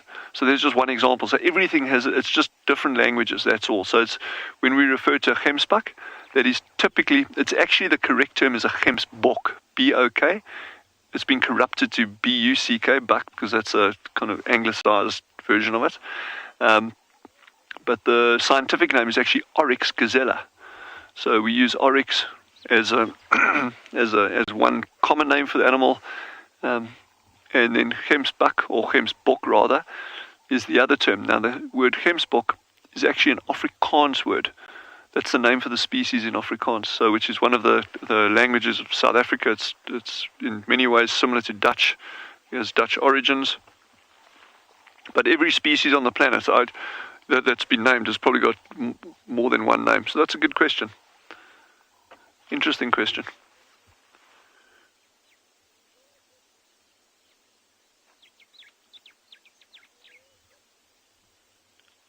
And even Shakespeare, like what Shakespeare wrote, what's in a name? A rose by any other name would smell as sweet. And I had a funny incident years ago. We had on our runway. We've got these bush strips. We've got these bush strips where the guests land, and we had an oryx, a gemsbok, that had actually got onto the airstrip. The lions had chased it, the lions didn't catch it, and we got it out the airstrip through one of the gates eventually. So there was nothing wrong there. But we had an aircraft that was inbound for Tswalu. So I was called to say, okay, is there any way we can get this oryx off this runway quickly? And we get there, and it was an absolute palaver. We got him up and down, but anyway, we got him out. But while he was on there, I actually radioed the pilots ahead, and I said, guys, just please be aware. There's an oryx on the runway. Okay, and the pilot was very calm. He said, yeah, no, absolutely no problem. And I'm like, I've got like this worst case scenario in my mind, aircraft landing, and instead of running across the air, so like, oh my word. Anyway, we get the oryx out. The aircraft lands, and I amble over to the pilot and said, listen, weren't you guys worried about that? And he says, no, we land all the time where there's oryxes. I said, what do you mean? He said, he was referring, there's a military helicopter in South Africa called an oryx. So, and that was just like one of those classic things which crystallized it for me as like lost in translation. You make sure that when you're talking, that people understand what you're actually trying to communicate there. Because I was talking about an antelope, he was thinking something completely different. So anyway, that's why I love that question that you just asked there about the name. So there's.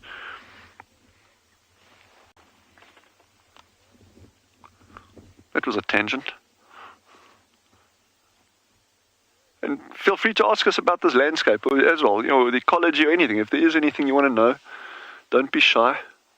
Put your hand up and touch that button on the top right hand of your screen. If you lean forward and you touch that button now, see what happens.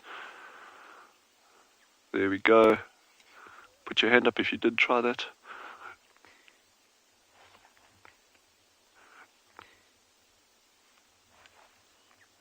Okay, there's a squirrel out to the left. That's just coming out to the left here, David. Oh, is there a mongoose out? Okay, just behind this bush right here. Okay, I just want to show you, because we're leading on from that question earlier of what co-inhabits these burrows. So there you got squirrels coming out now. And I'm not going to move the Land Rover just because I don't want to create any further disturbance here. So now we know we've got the mongoose coming out, we've got the squirrels. So there was that question answered itself. Do they co-inhabit these burrow systems? Yes, they do. Who is who in the burrow zoo? So these are Cape ground squirrels. You get a couple of different species. You only get this one here at Tswalu. We actually don't have any tree squirrels. And you would have seen those tree squirrels that our colleagues see. They see them a lot, and we've only got ground squirrels here. So these little guys don't go up trees. Well, I've never seen them up a tree.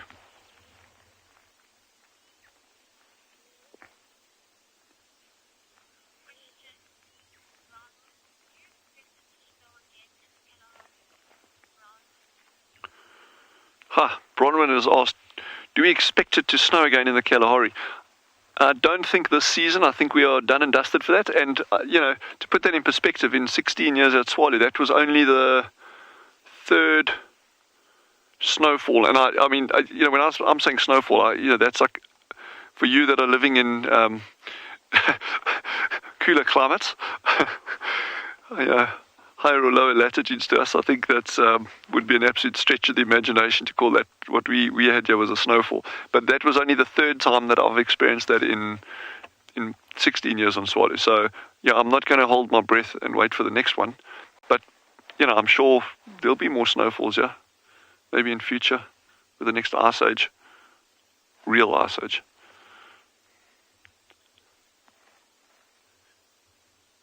Well, everyone's taking their time and getting out of bed this morning. I don't know about all of you out there, but certainly the squirrels and the mongoose aren't exactly rushing for the front door.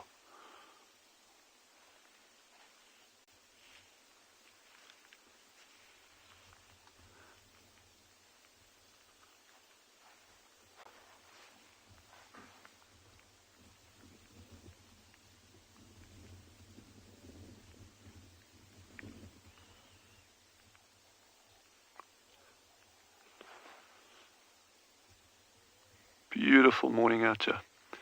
But like I say, there's not a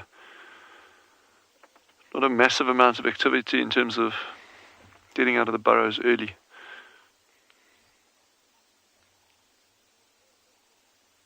And this is kind of the time that we normally go to the meerkats anyway.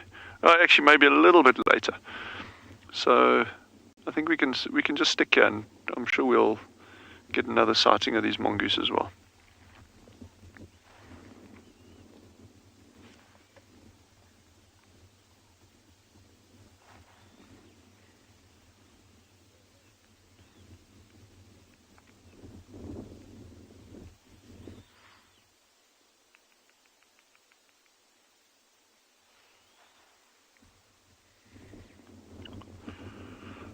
Are we still live? Oh, good. Well, if we still live, that is fantastic.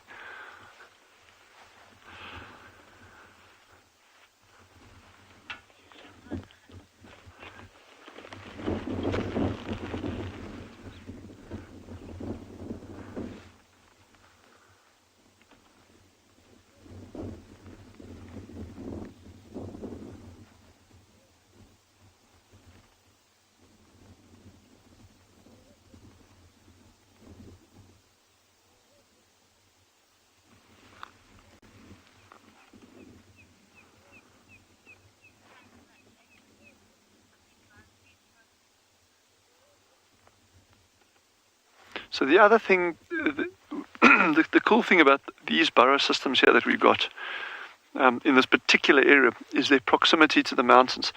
And I would be and I've got no data for this. I've got nothing to base it on whatsoever. But one thing that we know about these hills is they are very, very good areas, very good habitats for caracal.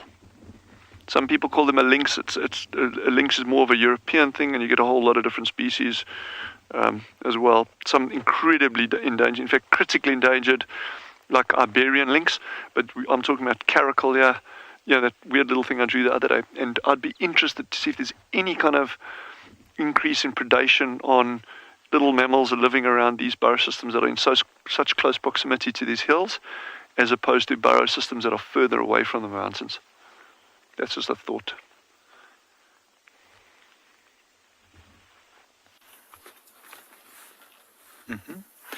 Well, we've managed to finally find a herd of elephants.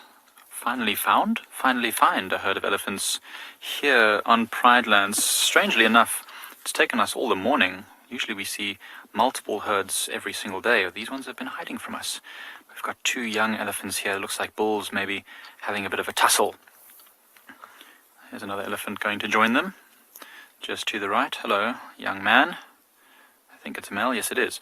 So these elephants actually pushed a tree over on a boundary road, which we actually spent a bit of time trying to help clear a moment ago. And the bulls often do that. They're big and they're strong, and especially when they're young. Oh, they're mounting. Oh, that was so weird. These two elephants were mounted. Well, the one at the back was trying to mount the one in front. That's a dominance display behavior. So when they're fighting with each other, in order to show who's stronger, he will try and mount the other one.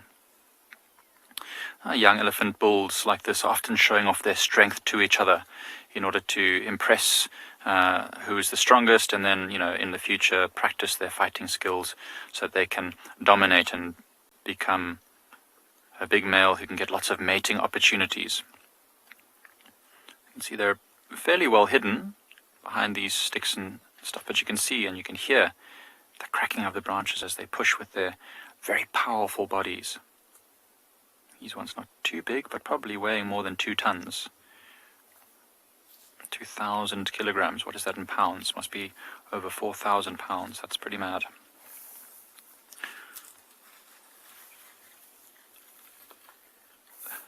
Suzanne is asking if elephants mate by mounting. They absolutely do. Elephant males will have to climb onto the back of a female, which, as you can expect, is not very easy when your body is shaped like that, and if you're a very big male, you're weighing probably over 5,000 kilograms, 5 tons. And it's quite stressful for the females as well, because they're often less than half the size of the males.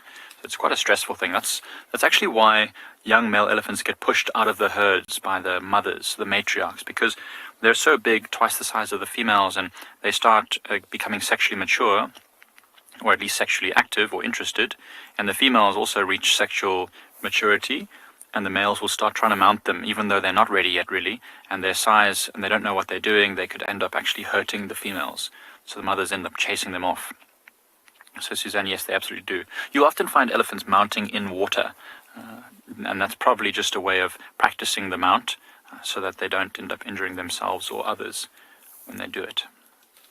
You can see the heat haze in the camera there, just the heat is starting to bear down now. It's not hot yet, I'm still wearing a fleece, but you can feel the sun's temperature. So I think a bit later, since these elephants are eating all this dry stuff, they'll probably go and have a nice drink at one of our dams, maybe Leopard Dam or Ndlovu Dam, to wash some of the sticks down, and also just to cool off. If it's hot today like it was yesterday, then we're in for a bit of a winter scorcher, which is awesome. Oh, there's a young elephant bull just to the left of us coming to investigate. Hello. Hello, young man. How are you? You having a wonderful morning? Eating some breakfast? They often come to investigate. Our vehicle's quite tall, and so these young elephants are very interested. What is this thing?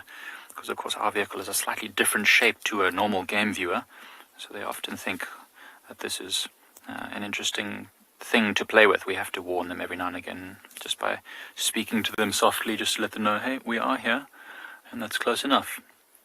But this one is being very fine. He's just chewing on some branches and having a good time. Victor has asked if elephants have taste buds. Victor, I'm almost certain that they do. They definitely see that they prefer eating certain things, and I know for a fact that they love fruits. Marulas are one of their very favorite things, and they will go out of their way, far out of their way, to get the marula fruits in the right season, falling from the marula trees. And so, Victor, I'm sure that they can smell these, and when they put them in their mouth, taste that really delicious, citrusy, tart fruit, the marula fruit. Victor, I hope you've tasted one of those fruits before, and if you haven't, I very much recommend it because it's delicious. Not only good for elephants, but also good for us. So yes, I do believe they have taste buds, just on my observations.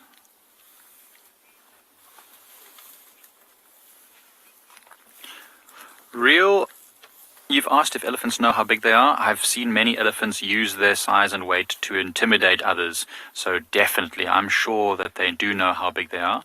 But sometimes, maybe especially when they're younger males like this, they probably don't know their own strength yet. So you'll find they end up pushing trees over and, chasing off the females and doing all sorts of stuff that they probably shouldn't do, which they learn to do. Generally we find big male elephants, even though they're massive and really powerful, generally tend to be much more gentle, because they realize that their size and their mass can probably do a lot of damage, and they can hurt each other if they're not careful. So I think when they're younger, maybe not so much, but definitely once they get old, they know they're massive and powerful, and they have right of way, especially the bulls, everything kind of moves out of their way. So I think they definitely know eventually. It's a good question though. We talked the other day about animals having self-awareness, and elephants are one of the few animals, including dolphins and the great apes, that have self-awareness, that know themselves and recognize themselves in a reflective surface, which is a sign of great intelligence, actually. Great questions. Don't forget to send more questions. We love all your questions to WildEarth. Kids questions at wildearth.tv for any kids questions, and any other questions to hashtag WildEarth on Twitter or at FC on any other platforms as well. Please keep sending them through. We love them.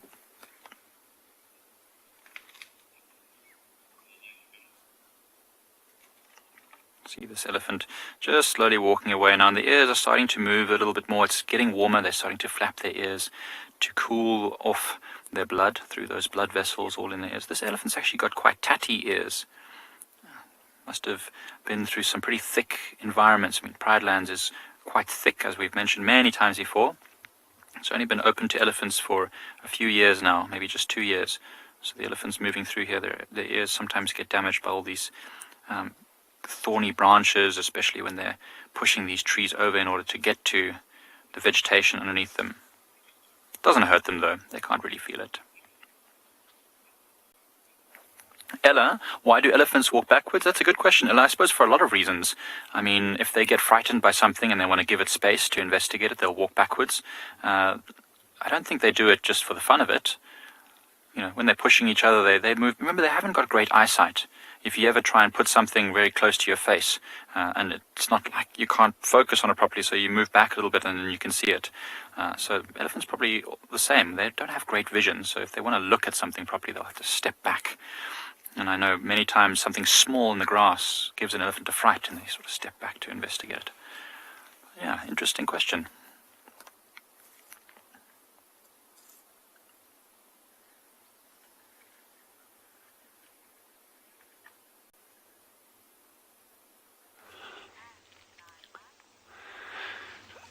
So, because I can't resist climbing hills, and I just really enjoy it, came around the corner and there's this beautiful tree right behind me over here. Stunning tree. And what this is, and many of you may be surprised that they actually occur here. This, I think, is one of my favorite trees of all time. Not necessarily just the species, but the whole group of them. This is a fig tree. That's right, it's a proper fig. In fact, right above my head here, there are a whole lot of little figs on it, and they're actually ripe. Okay, head over to Leopard with a dwarf mongoose.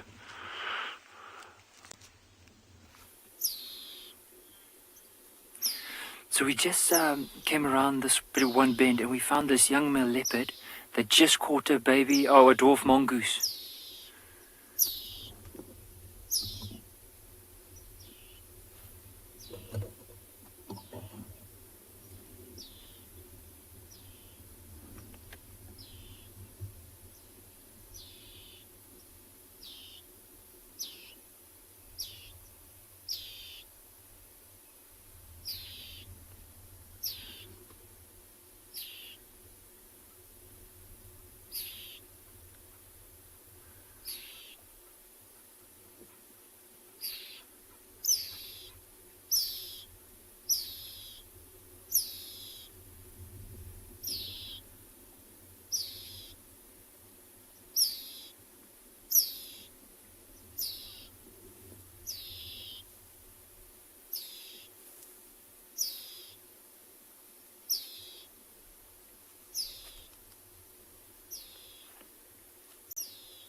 Combat with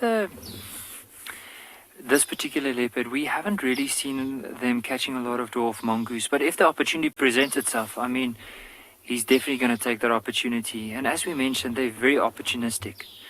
And I can just imagine he would have probably been moving towards this termite mound just to come and lie down in the sun, and then saw this whole band of mongoose and decided to just give it an opportunity, and he actually just caught it. But for now, it doesn't look like he's actually eating it. He's playing more with it than actually trying to kill it. You might just hear that mongoose still calling.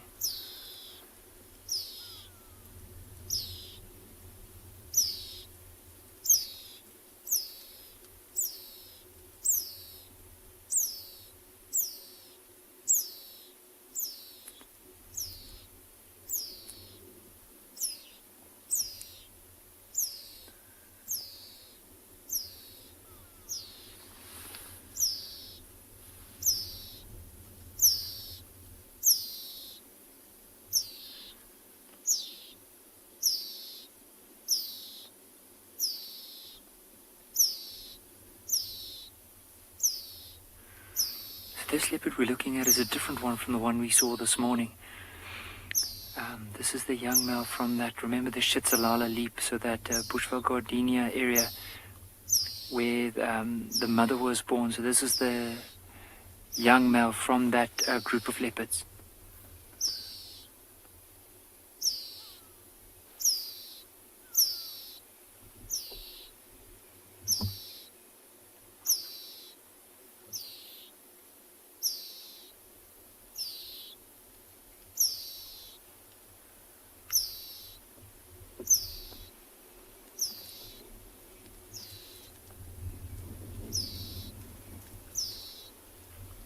Beverly, that noise you hear in the background, that squealing noise, is actually still a dwarf mongoose.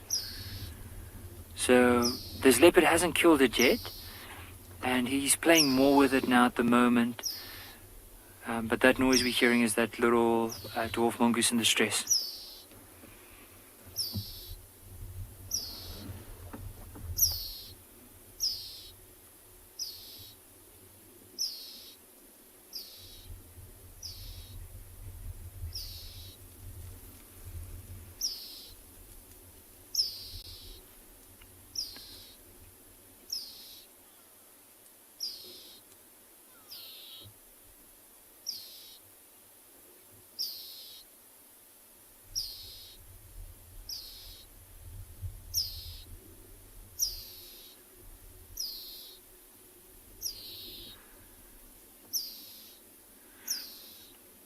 So interesting is, I don't know, like with most of our views, you've probably seen their behavior with cats sometimes. If they do catch a mouse, that they don't necessarily kill it at first. They might just play around with it a little bit before they eventually kill it.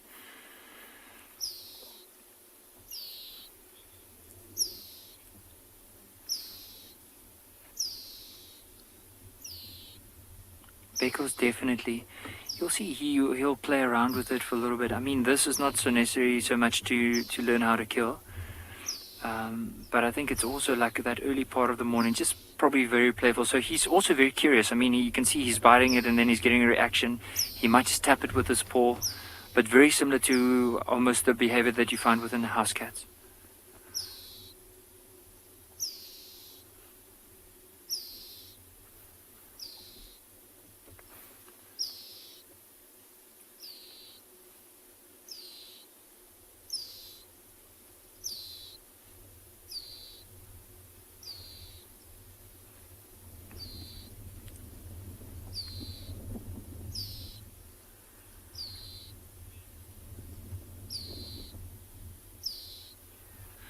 David, it's definitely a little breakfast on the go, maybe a little snack, because that mongoose is not really going to sustain them. But as I said earlier on, I think it was definitely out of curiosity that he would have probably tried to catch this little mongoose. But let's try and move slightly back, see if we can get a better glimpse. I'm just going to move a little bit back. There might be a tree. Just a little bit more, hold on. Round about there. Be able to get a better glimpse of him.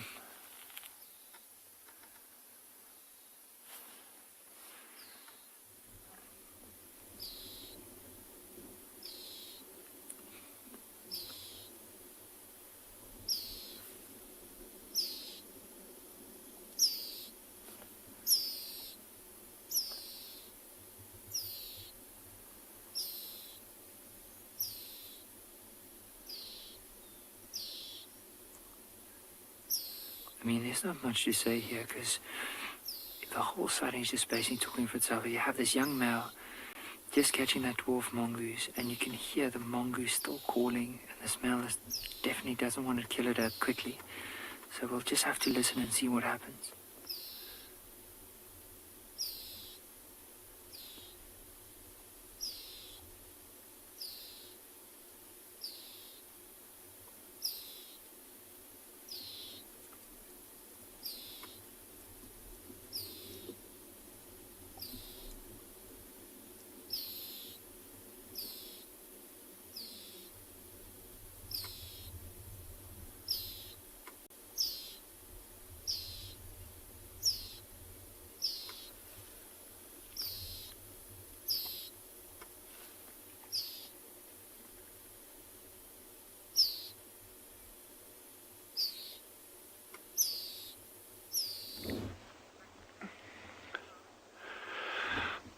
What an amazing sighting, a leopard with a slender dwarf mongoose. Just shows what these little guys are. And we were just talking about yellow mongoose and the possibility of predation by caracal.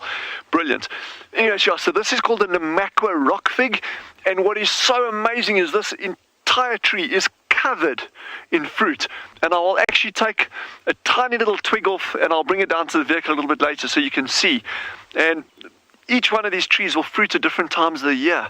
And just think how remarkable that is in this incredibly, pretty arid landscape, that there's always something fruiting that's available for the birds that eat fruit. So the bulbuls, the barbets, those kind of things.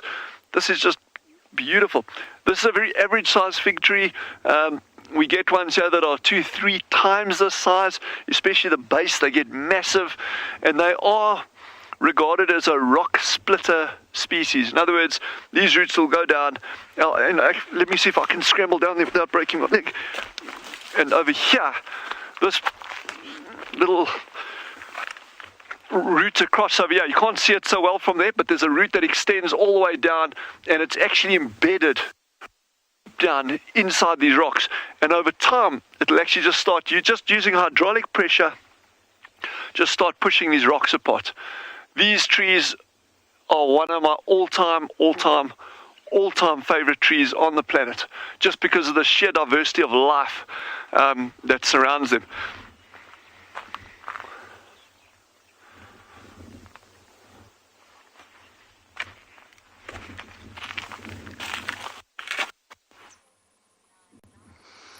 Hi everyone, we are still here, Craig and I. We had some tech problems this morning, so I apologise about our absence, but we are back.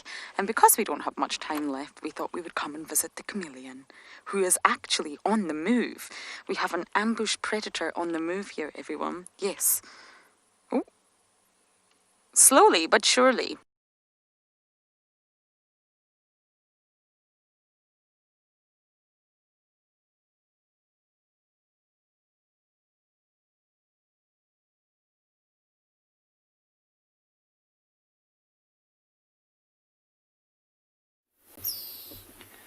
Now, with earlier on, so Yapi, one of the rangers that are going to be joining us on Safari Live soon, pointed out that it was not that mongoose in the leopard's mouth that was making that noise. There's actually another one somewhere in the back, hiding in the thickets, that's making that alarm call.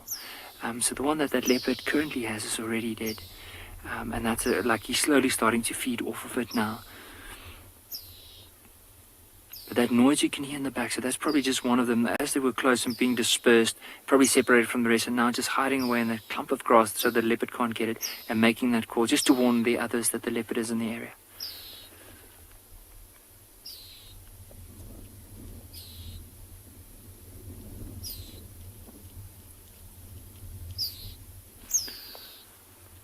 But what an incredible sighting. I've never seen a leopard with a mongoose, because often I think if they do catch a mongoose, it doesn't last too long. With a leopard, it's just 1 or 2 mouthfuls and then it's gone. Whereas with impala or something bigger, it might stay for quite a while and be able to see that. But it's really quite interesting just to see this behavior.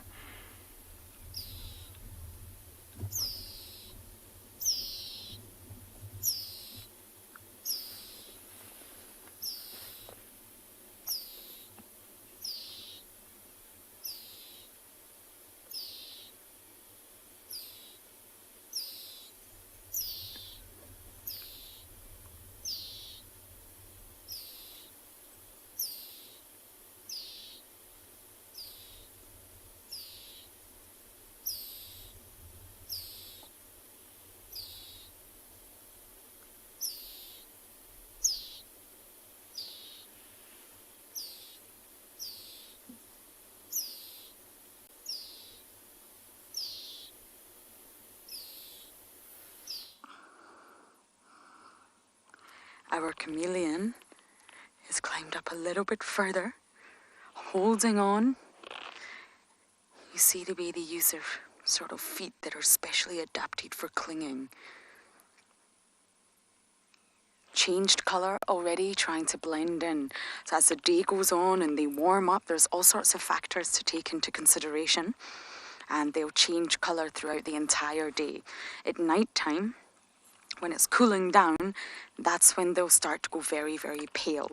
They're diurnal predators, and they are reducing their metabolic activity, which means that at night time they go very, very pale. They almost don't look green. And this is why it's easy for us to spot at night time, because they reflect in our spotlights. But they are not nocturnal animals, so it's very, very important that we're careful around chameleons at night time. It's always here in this Guarri bush, hiding at the base amongst the vegetation, but climbing up during the day to get that sunlight in order to warm up. If you just look at the end of that tail, are we able to see the end of the tail, Craigie? You can see it's just got a slight curl at the end. They're able to move their tail. It's a very flexible appendage, and they can curl it right round when they want to, but they can also extend it, like now. It doesn't need his tail. It's clinging on using his limbs. Oh, he's on the move. I don't actually know if it's a he or a she. I shouldn't say he. Very difficult to sex. Yvette, you're saying cool chameleon. Yes, I love them too. We actually see this. This is the same one we had yesterday. It really hasn't moved from this really young Guarri bush. And it's winter, of course, so it's slightly more tricky and challenging to actually find reptiles in winter.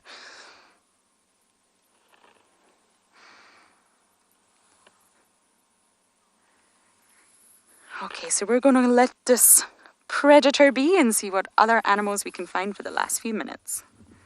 It'll be interesting to see if this male is going to eventually pick it up and start and put it down somewhere, or is it just going to go there and finish off that mongoose? And then if it finishes it off, you can hear that one in the back. Is he then going to try and see if he can catch the other mongoose?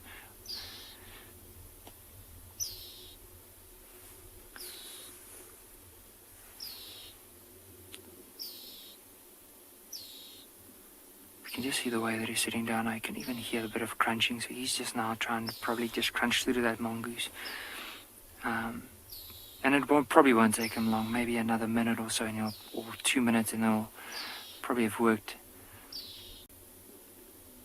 Which is eaten that whole mongoose. But what an amazing morning. I mean, we've been so lucky with leopards up in a tree, leopard coming down the tree. We've seen some elephants. There was some lions seen on some of the other properties. And then, of course, just to finish it off, seeing a leopard with a dwarf mongoose in its mouth. That is absolutely, what a beautiful morning.